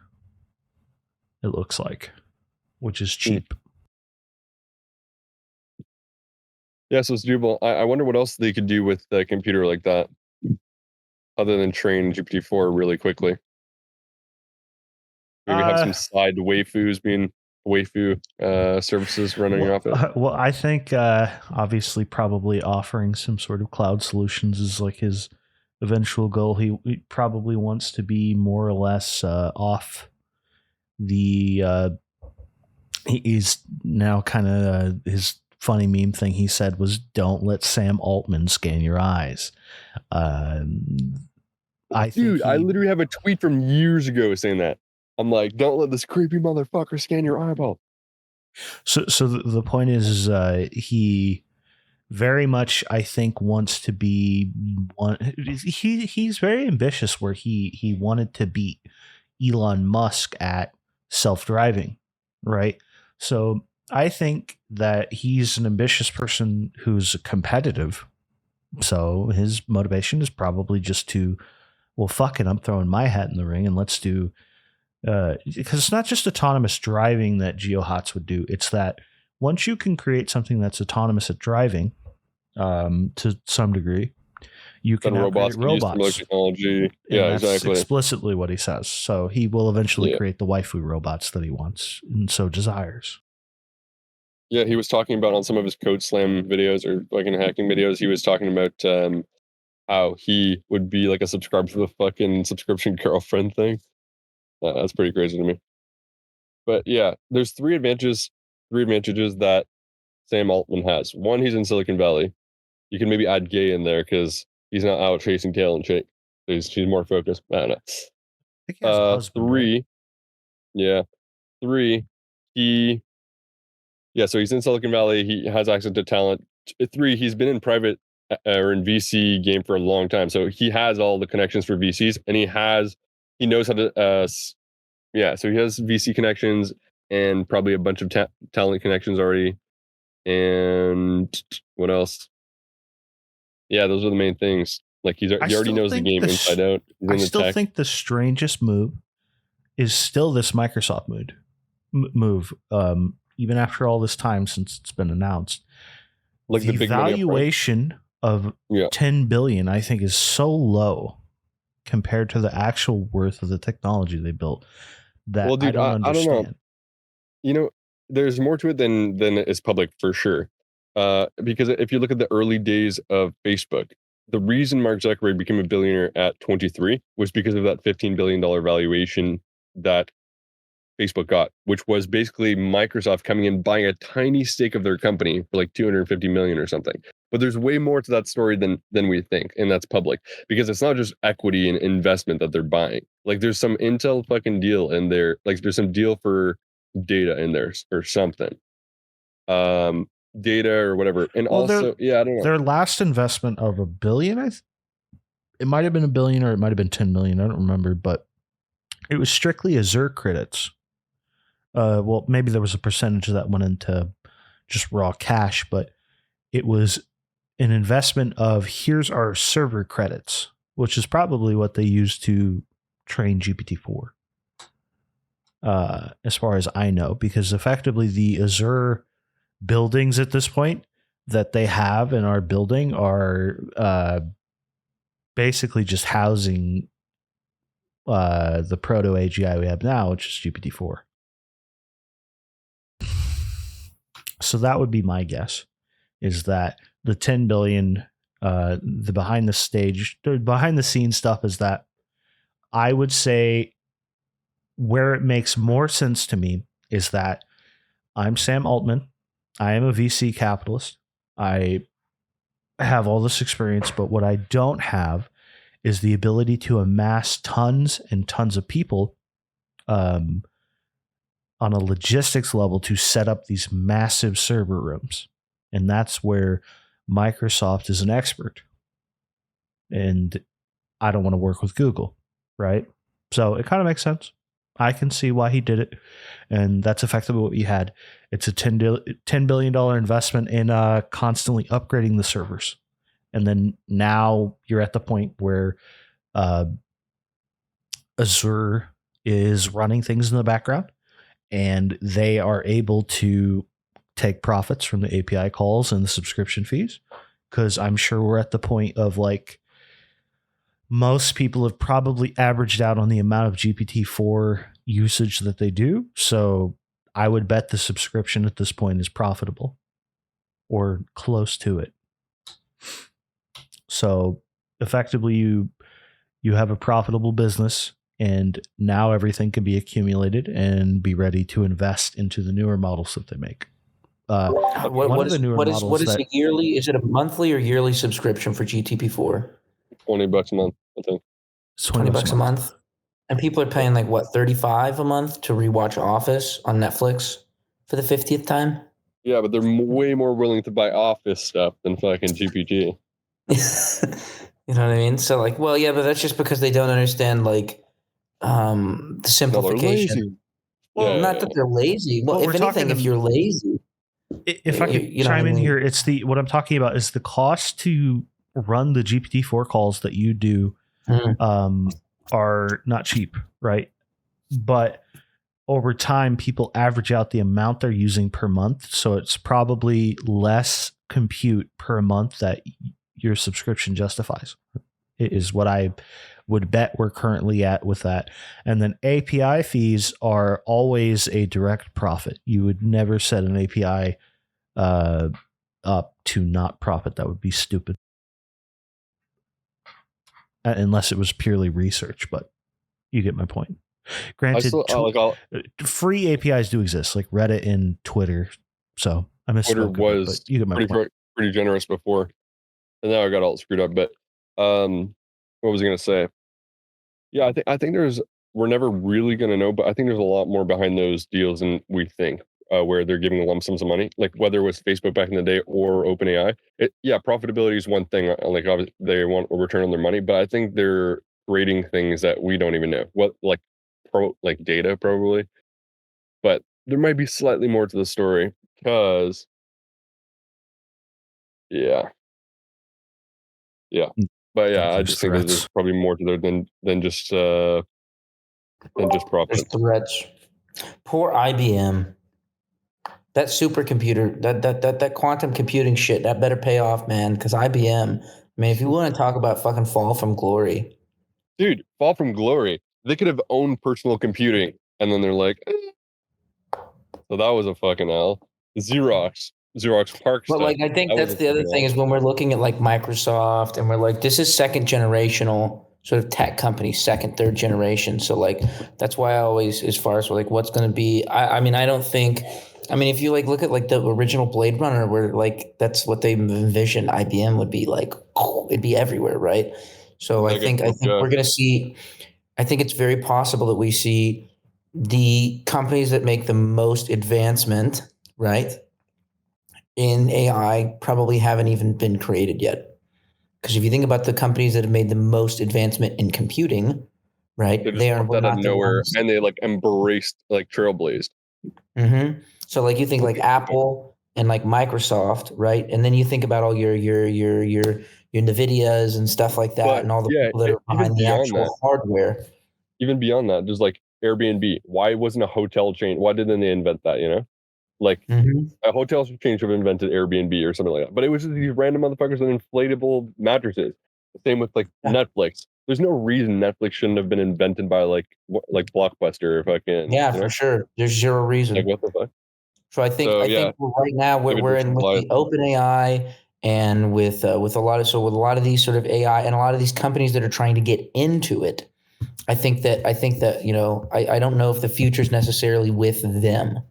If there's a scenario where OpenAI just swallows Microsoft, You it know, could yeah, get to it is that possible. point where, because something I thought about when ChatGPT first came out, it went down for a bit, and a ton of people that were using it for work were panicking. Holy shit, I'm not getting my stuff done today. I'm fucked, right? And I realized in that moment, maybe this is an original thought, that AI is now infrastructure. And they are running the infrastructure. And I can't think of a power company that's poor, to be honest, right? So it's kind of one of those scenarios where when you are running infrastructure, you never not have customers. Like you have to have mass die-offs. So there's no, you can't get people to use Bing, right? Even now, I think people still don't use Bing that much, despite I think having. Jasmine's the only person, and that's because she uses it with the AI bullshit. Yeah, and The that's only the person I only know. way to actually get anyone even tempted to use Bing. And then now you got people using Bing for the Dolly creation, right? But that's my general point, is that you're going to be able to get, like, people are just going to continually amass and use some form of OpenAI or whatever comes out after that. And now here's your profit. But it has to be so transformative, I think, to get people to use something else. Like Yeah, OpenAI is full running on disclosure. Microsoft's Azure on the back end, from what I know. Full disclosure, the M2 in the MacBook is really good, right? It's really Yeah, good. been using However, it. I fucking don't like Mac. I don't like Mac. I don't think if you're programming or you're doing anything like that, or you're Mac, if you're doing like some creative artistic stuff, because they have the set standard stuff right on it, right, preloaded on it, then it's actually pretty good for that. But like your iPhone and stuff, like it's not impressive as far. It hasn't been for a very long time. Apple's kind of changing what they've been doing, right? But even if it was great, even if my argument's wrong and you disagree, it doesn't matter. Everyone's using it because they like Apple, right? So like the only company I can see right now in the realms of this that is going to be able to take their customer basis and expand that is fucking Facebook and get people to start using this. Because everyone uses Facebook. All the old people use Facebook. All the millennials use Facebook. Everyone who's like 28 and above, and even younger people use Facebook, right? So like, there's no real alliance with Bing. Okay, people will use Google. So it's Google because people like using Google. Apple because people like using Apple, and then Facebook. Those are the three. Like trying to get them to stop. So trying to get them to use a new search engine, right? Even if it's faster, even if Opera GX is the fastest fucking browser in the universe, no one's going to stop using Google Chrome because they just have been using it, right? Like if you ask the average iPhone and even Android user, oh, well, what are the specs on it? They can be like, well, I don't know. Well, and they're like, okay, well, actually, this Apple phone is 20 times better than your Android phone. They'd be like, yeah, but it's not the thing that I have bought previously for the past 5 years. So, It takes a like, lot to get someone to switch. There's a lot of like normalcy massive bias that amounts, people have. massive. I think I don't think the performance thing, what preventing people from switching. I think one, the iMessage, people don't want to get away from iMessage. And I know there's been Yep, some yep. like alternatives because I think Android's able to do it too, or I don't know. But And the cloud and everything yeah, that comes with it. It's sort of all well, the no. details around it. You know what I mean? I think the status thing, people don't want to be like made fun of and be like, "What? You don't have a fucking iPhone?" Dude, it could literally be a worse product, and arguably it might be.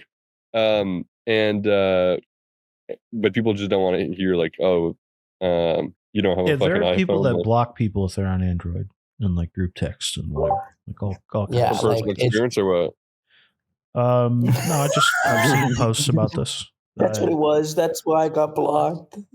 Hey, you never know, dude.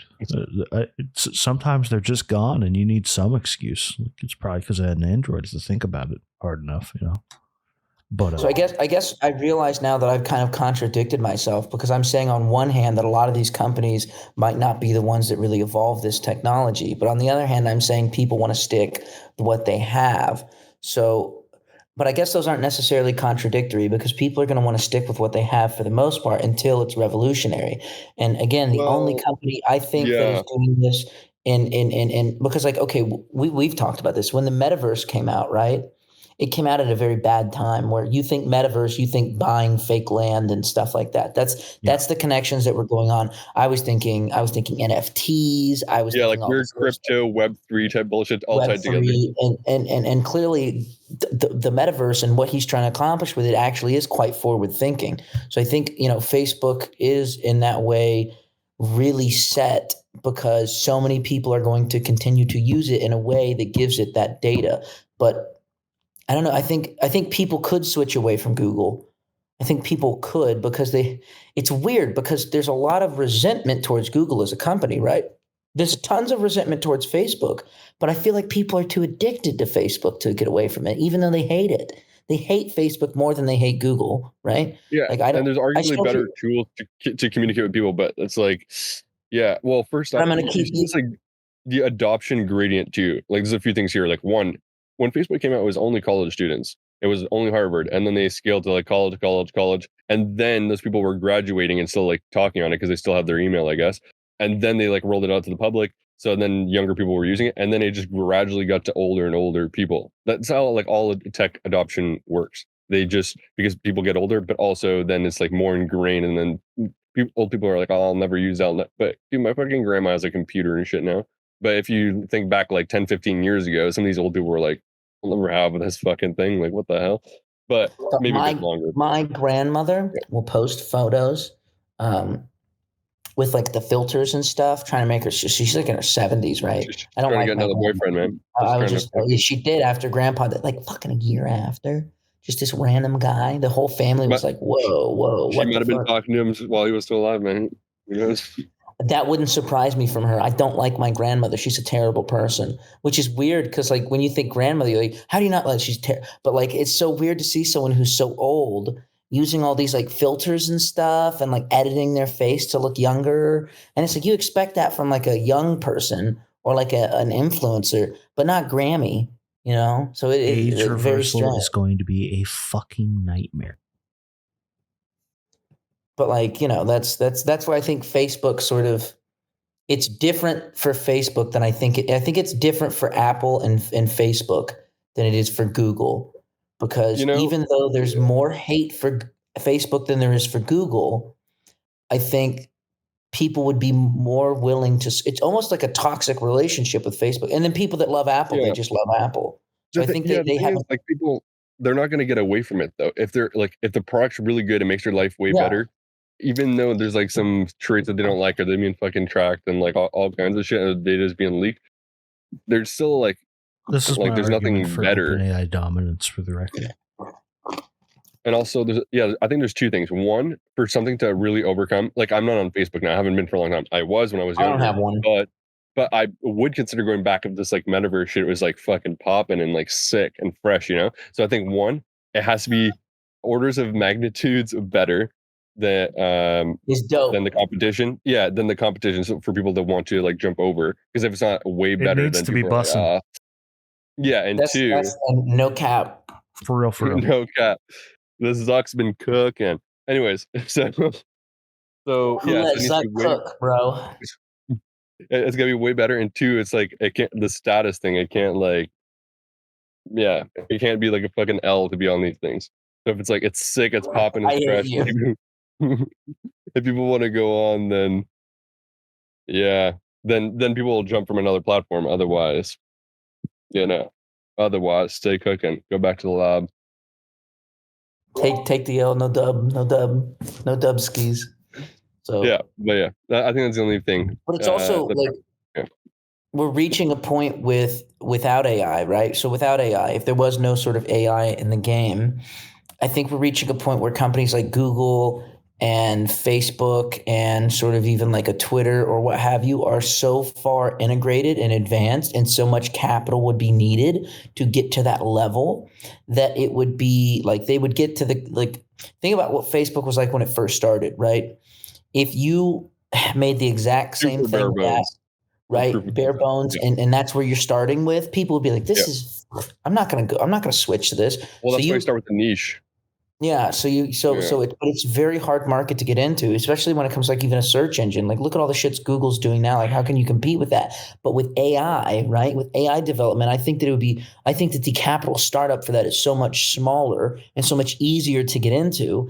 And Really, the AI is going to supplement that and going to make your front end and your back end so much better that we're going to have so much more diversity of companies.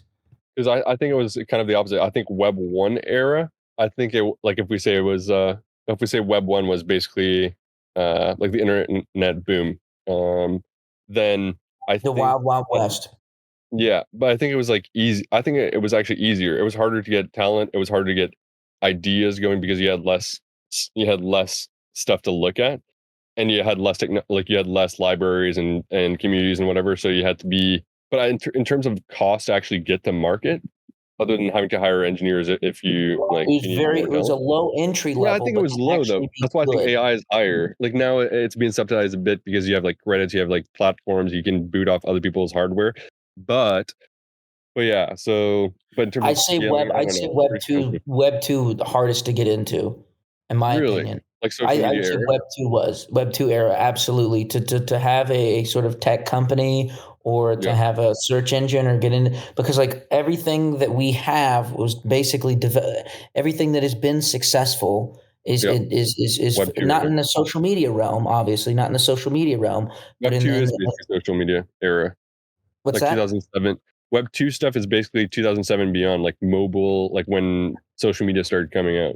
But Well, everything before then, as far as like our search engines, was Web one, yeah, right? And they're still there. yeah, So for the most part, right? So I yeah. think Web one, like all like all the sites that we use, like I think Reddit was a little before that. Reddit, Tumblr, like a lot of this stuff. Aside Even from maybe Google. Twitter and Instagram, maybe Yeah, because that was Instagram is Web all app. 2. That's All 2012. Web two. 20, Yeah. yeah, I 2012 was think bought. I mean Web3 unfortunately is like destroyed by crypto as far as association with terms. So I don't know what the current like iteration of the web and AI effectively is going to be called, but I think Johnny's Web pointed Still out 7. No, I think still Web 3, but I think like it's the just we're just gonna keep iterating because we're just at the start of it, you know. so the point So is that ignoring all crypto related stuff, getting into Web3, quote unquote, as a useful term, um, you're now it's not only that you have like stuff to run your backend on these big Web2 companies, which provide them at a pretty good price overall. They're the infrastructure, so you don't have to set up any infrastructure for your stuff. You don't have to really run your server out of your house to start. You don't have to do the Elon Musk where you're programming at night, running it during the day, or whatever he did, vice versa. I don't remember. yeah, he was hosting stuff basically on a local computer. Hosting your So own little server is really cheap now, and in fact, yeah, Cloudflare, I believe, will just host your server, like until it reaches a certain traffic amount. Or if it's a little free. controversial. Listen, anyways, the point I'm making is until it's even free to host like your own website now until a certain level of traffic. So GitHub pages, and also for static sites, you've got that, and you've got what is it called? Vercel. You can do like a serverless backend if you have like a Next.js stuff.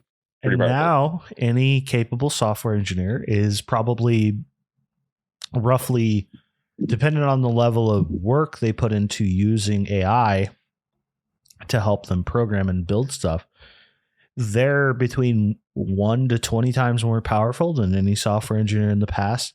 And you're also more powerful from software engineers in the past because you have more frameworks to work with. There's entire stacks and libraries that you no longer have to build in order to make this very simple thing that you want to build within your own thing. Why is Milhouse pissing himself on my screen? You got too excited. Or no, it's not Milhouse. Which one is that? Chief Wiggum's kid. We'll call him little yellow guy. Little yellow. You can't call it. They're all yellow. Okay, so the point is that Johnny is right. I think it is easier than ever to get into even possibly dominance, because Midjourney was like 12 guys. That's like crazy in comparison to what it took to build these very large systems that Google built. I hate you. Yeah. And also I think I think there could still be David versus Goliath, where the big guys will be dethroned. Big companies don't last forever. That's one. And two, well, I don't know. Maybe with the dawn of like tech, maybe that could change. Maybe they can last way longer. So I don't know, because we're at a different inflection point here. It's entirely possible because it's just a scaling thing now, where you just put more GPUs, and eventually you get to the point where these autonomous software engineers, which is what we're building now, just do everything. And you don't really need a ton of people to do things. They're working 24/7. It's not an 8 hours a day thing, or even 12 hours a day thing. They don't have fucking health benefits. They don't have faster. It scales. You just add more GPUs on the pile, and now you're getting so much work done in comparison. And less paperwork for Chinese and Indian visas. Yeah, it's infinitely better right now for these big tech companies to be investing in AI development than it ever would be to keep hiring more software engineers. So the only times they're hiring these software engineers at this point probably is just to add to their GPU stack and ability with AI. So I think as far as adoption rate of this stuff, David and Goliath, I think that the more people are getting involved in this, if you look at kind of like Web 2, when the smartphone came out, right? Then way more developers came along, and that's when things were able to change. You know what I mean? So like the only way I can compare it is the App Store and like games, because like, how do I put this? The normies, okay, your average person, when they get the cell phone, they don't really understand what an operating system is. They're not like, this OS is better than, they're like, I have the cell phone, I download the thing. So you can't really judge product off of that, right? Because they're an uninformed population consuming. But what you can judge is the sort of the app store and the little games that they're downloading, right? And so we see it. And what apps are they downloading on their phones? That's the only like comparison I think that is able to make. You can't be like, oh, were they Apple or Google? Were they PC? Were they Microsoft? Did they run a fucking Linux? Like none of that matters, because they're all fucking troglodytes. They don't know. They're just consuming products, but they're more discerning when it comes to like, they're like, oh, Flappy Bird, we all like this now, this tiny little game, you know what I mean? And they're just obsessed about it. So I think to some degree, even though the population will continue to be not really understanding the difference between 10 tokens versus a million tokens versus, how many GPUs, how long does it take to train this model, or what's the percentage accuracy when it comes to this background. They're not going to understand that because they're not face to face with that. But when they're sitting and they're experiencing it firsthand, like they did with the apps they were downloading, because they don't really, even with like with cameras one thing where the user is clearly seeing this photo looks like shit, and some people were buying phones based off of the camera, right? But again, even in that, your average person is just like, camera, take photo, look good enough for me. So I think once people are genuinely interacting with a lot of this technology, then we can see kind of how easy is it to get in, or are people going to sort of just go with whatever's the biggest and just not, because a lot of people are like, oh, AI, that's the Chat GPT thing. You know what I mean? That's the Chat GPT thing, right? We also have like the hidden people here, which is Amazon and Siri are probably going to get massive AI upgrades at some point. Siri is pretty good. Put down like old Yeller, but because the Siri is actually pretty decent, except the fact that it's mildly stupid. So if it can get like progressively smart, then I think they can compete seriously.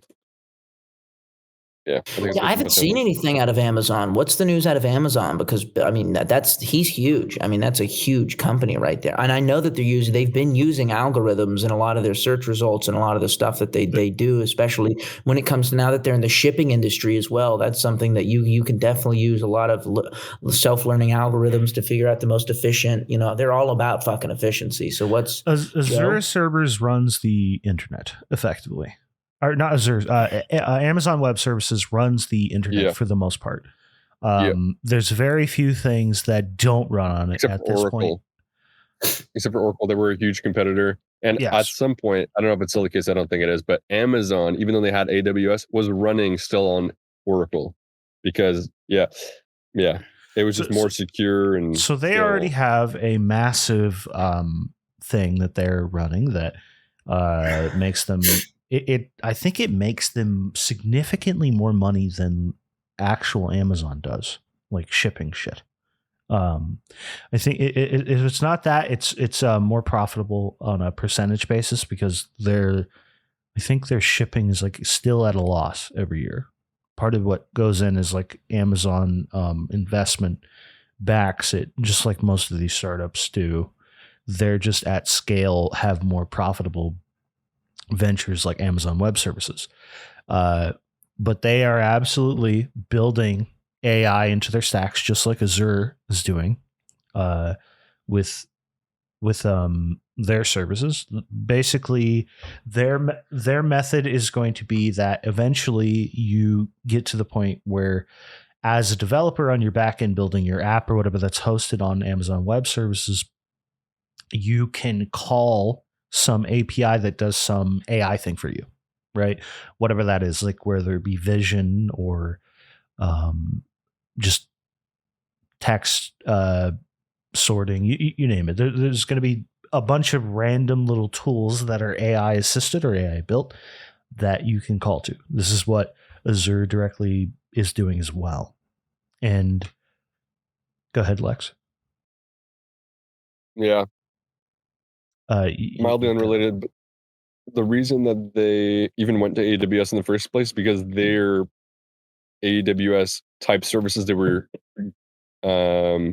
using before was a major cost. So they're like, let's turn our major costs into profits. So they're like, then let's just build our own compute and then we'll offer it as a service to offset our costs. Yeah, smart. So I don't know if maybe they would do that with, maybe they already do. I don't know enough about it with their shipping.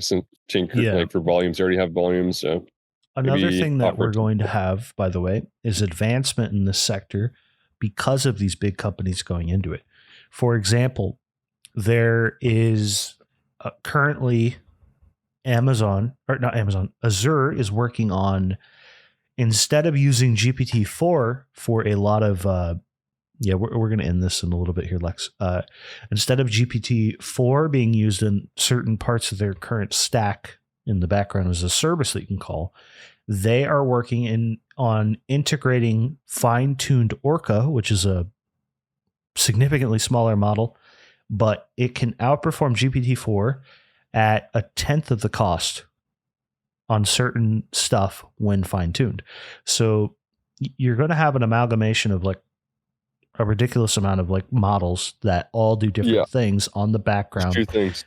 Yeah. So one, your hardware is going to get way better, more specialized, and two, your models are also going to get way more efficient. So things are just going to ramp up real quick. So that's effectively what you're getting with AWS and Azure, is they are both racing rapidly as they can as a big company to add AI services into their stack of stuff that you can use. So they're not.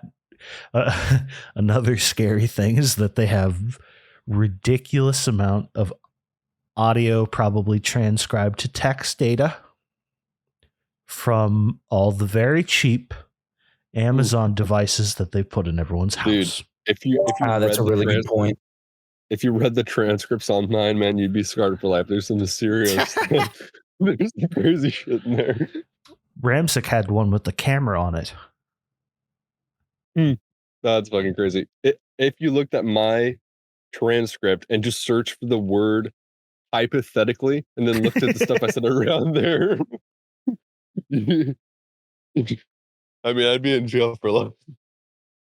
I think that's where a lot of the value for a lot of these companies is going to come from, though, in the coming years, is the amount of data that they have in regards to the public and in regards to the amount of data that they can use then to train these AIs. Like, that's the real value of Twitter at this point. We are witnessing the AI fisting race. So I'm sorry, what? Is it an arms race? Yeah, that's what I meant. That's what's going on right now, and we'll get there. And we're really knuckling down.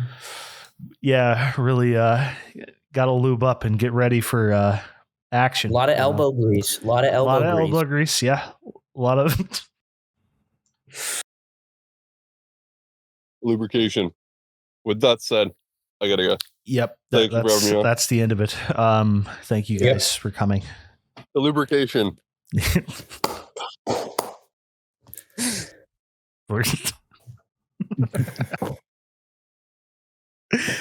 way to go out. I'm bending it. Goodbye.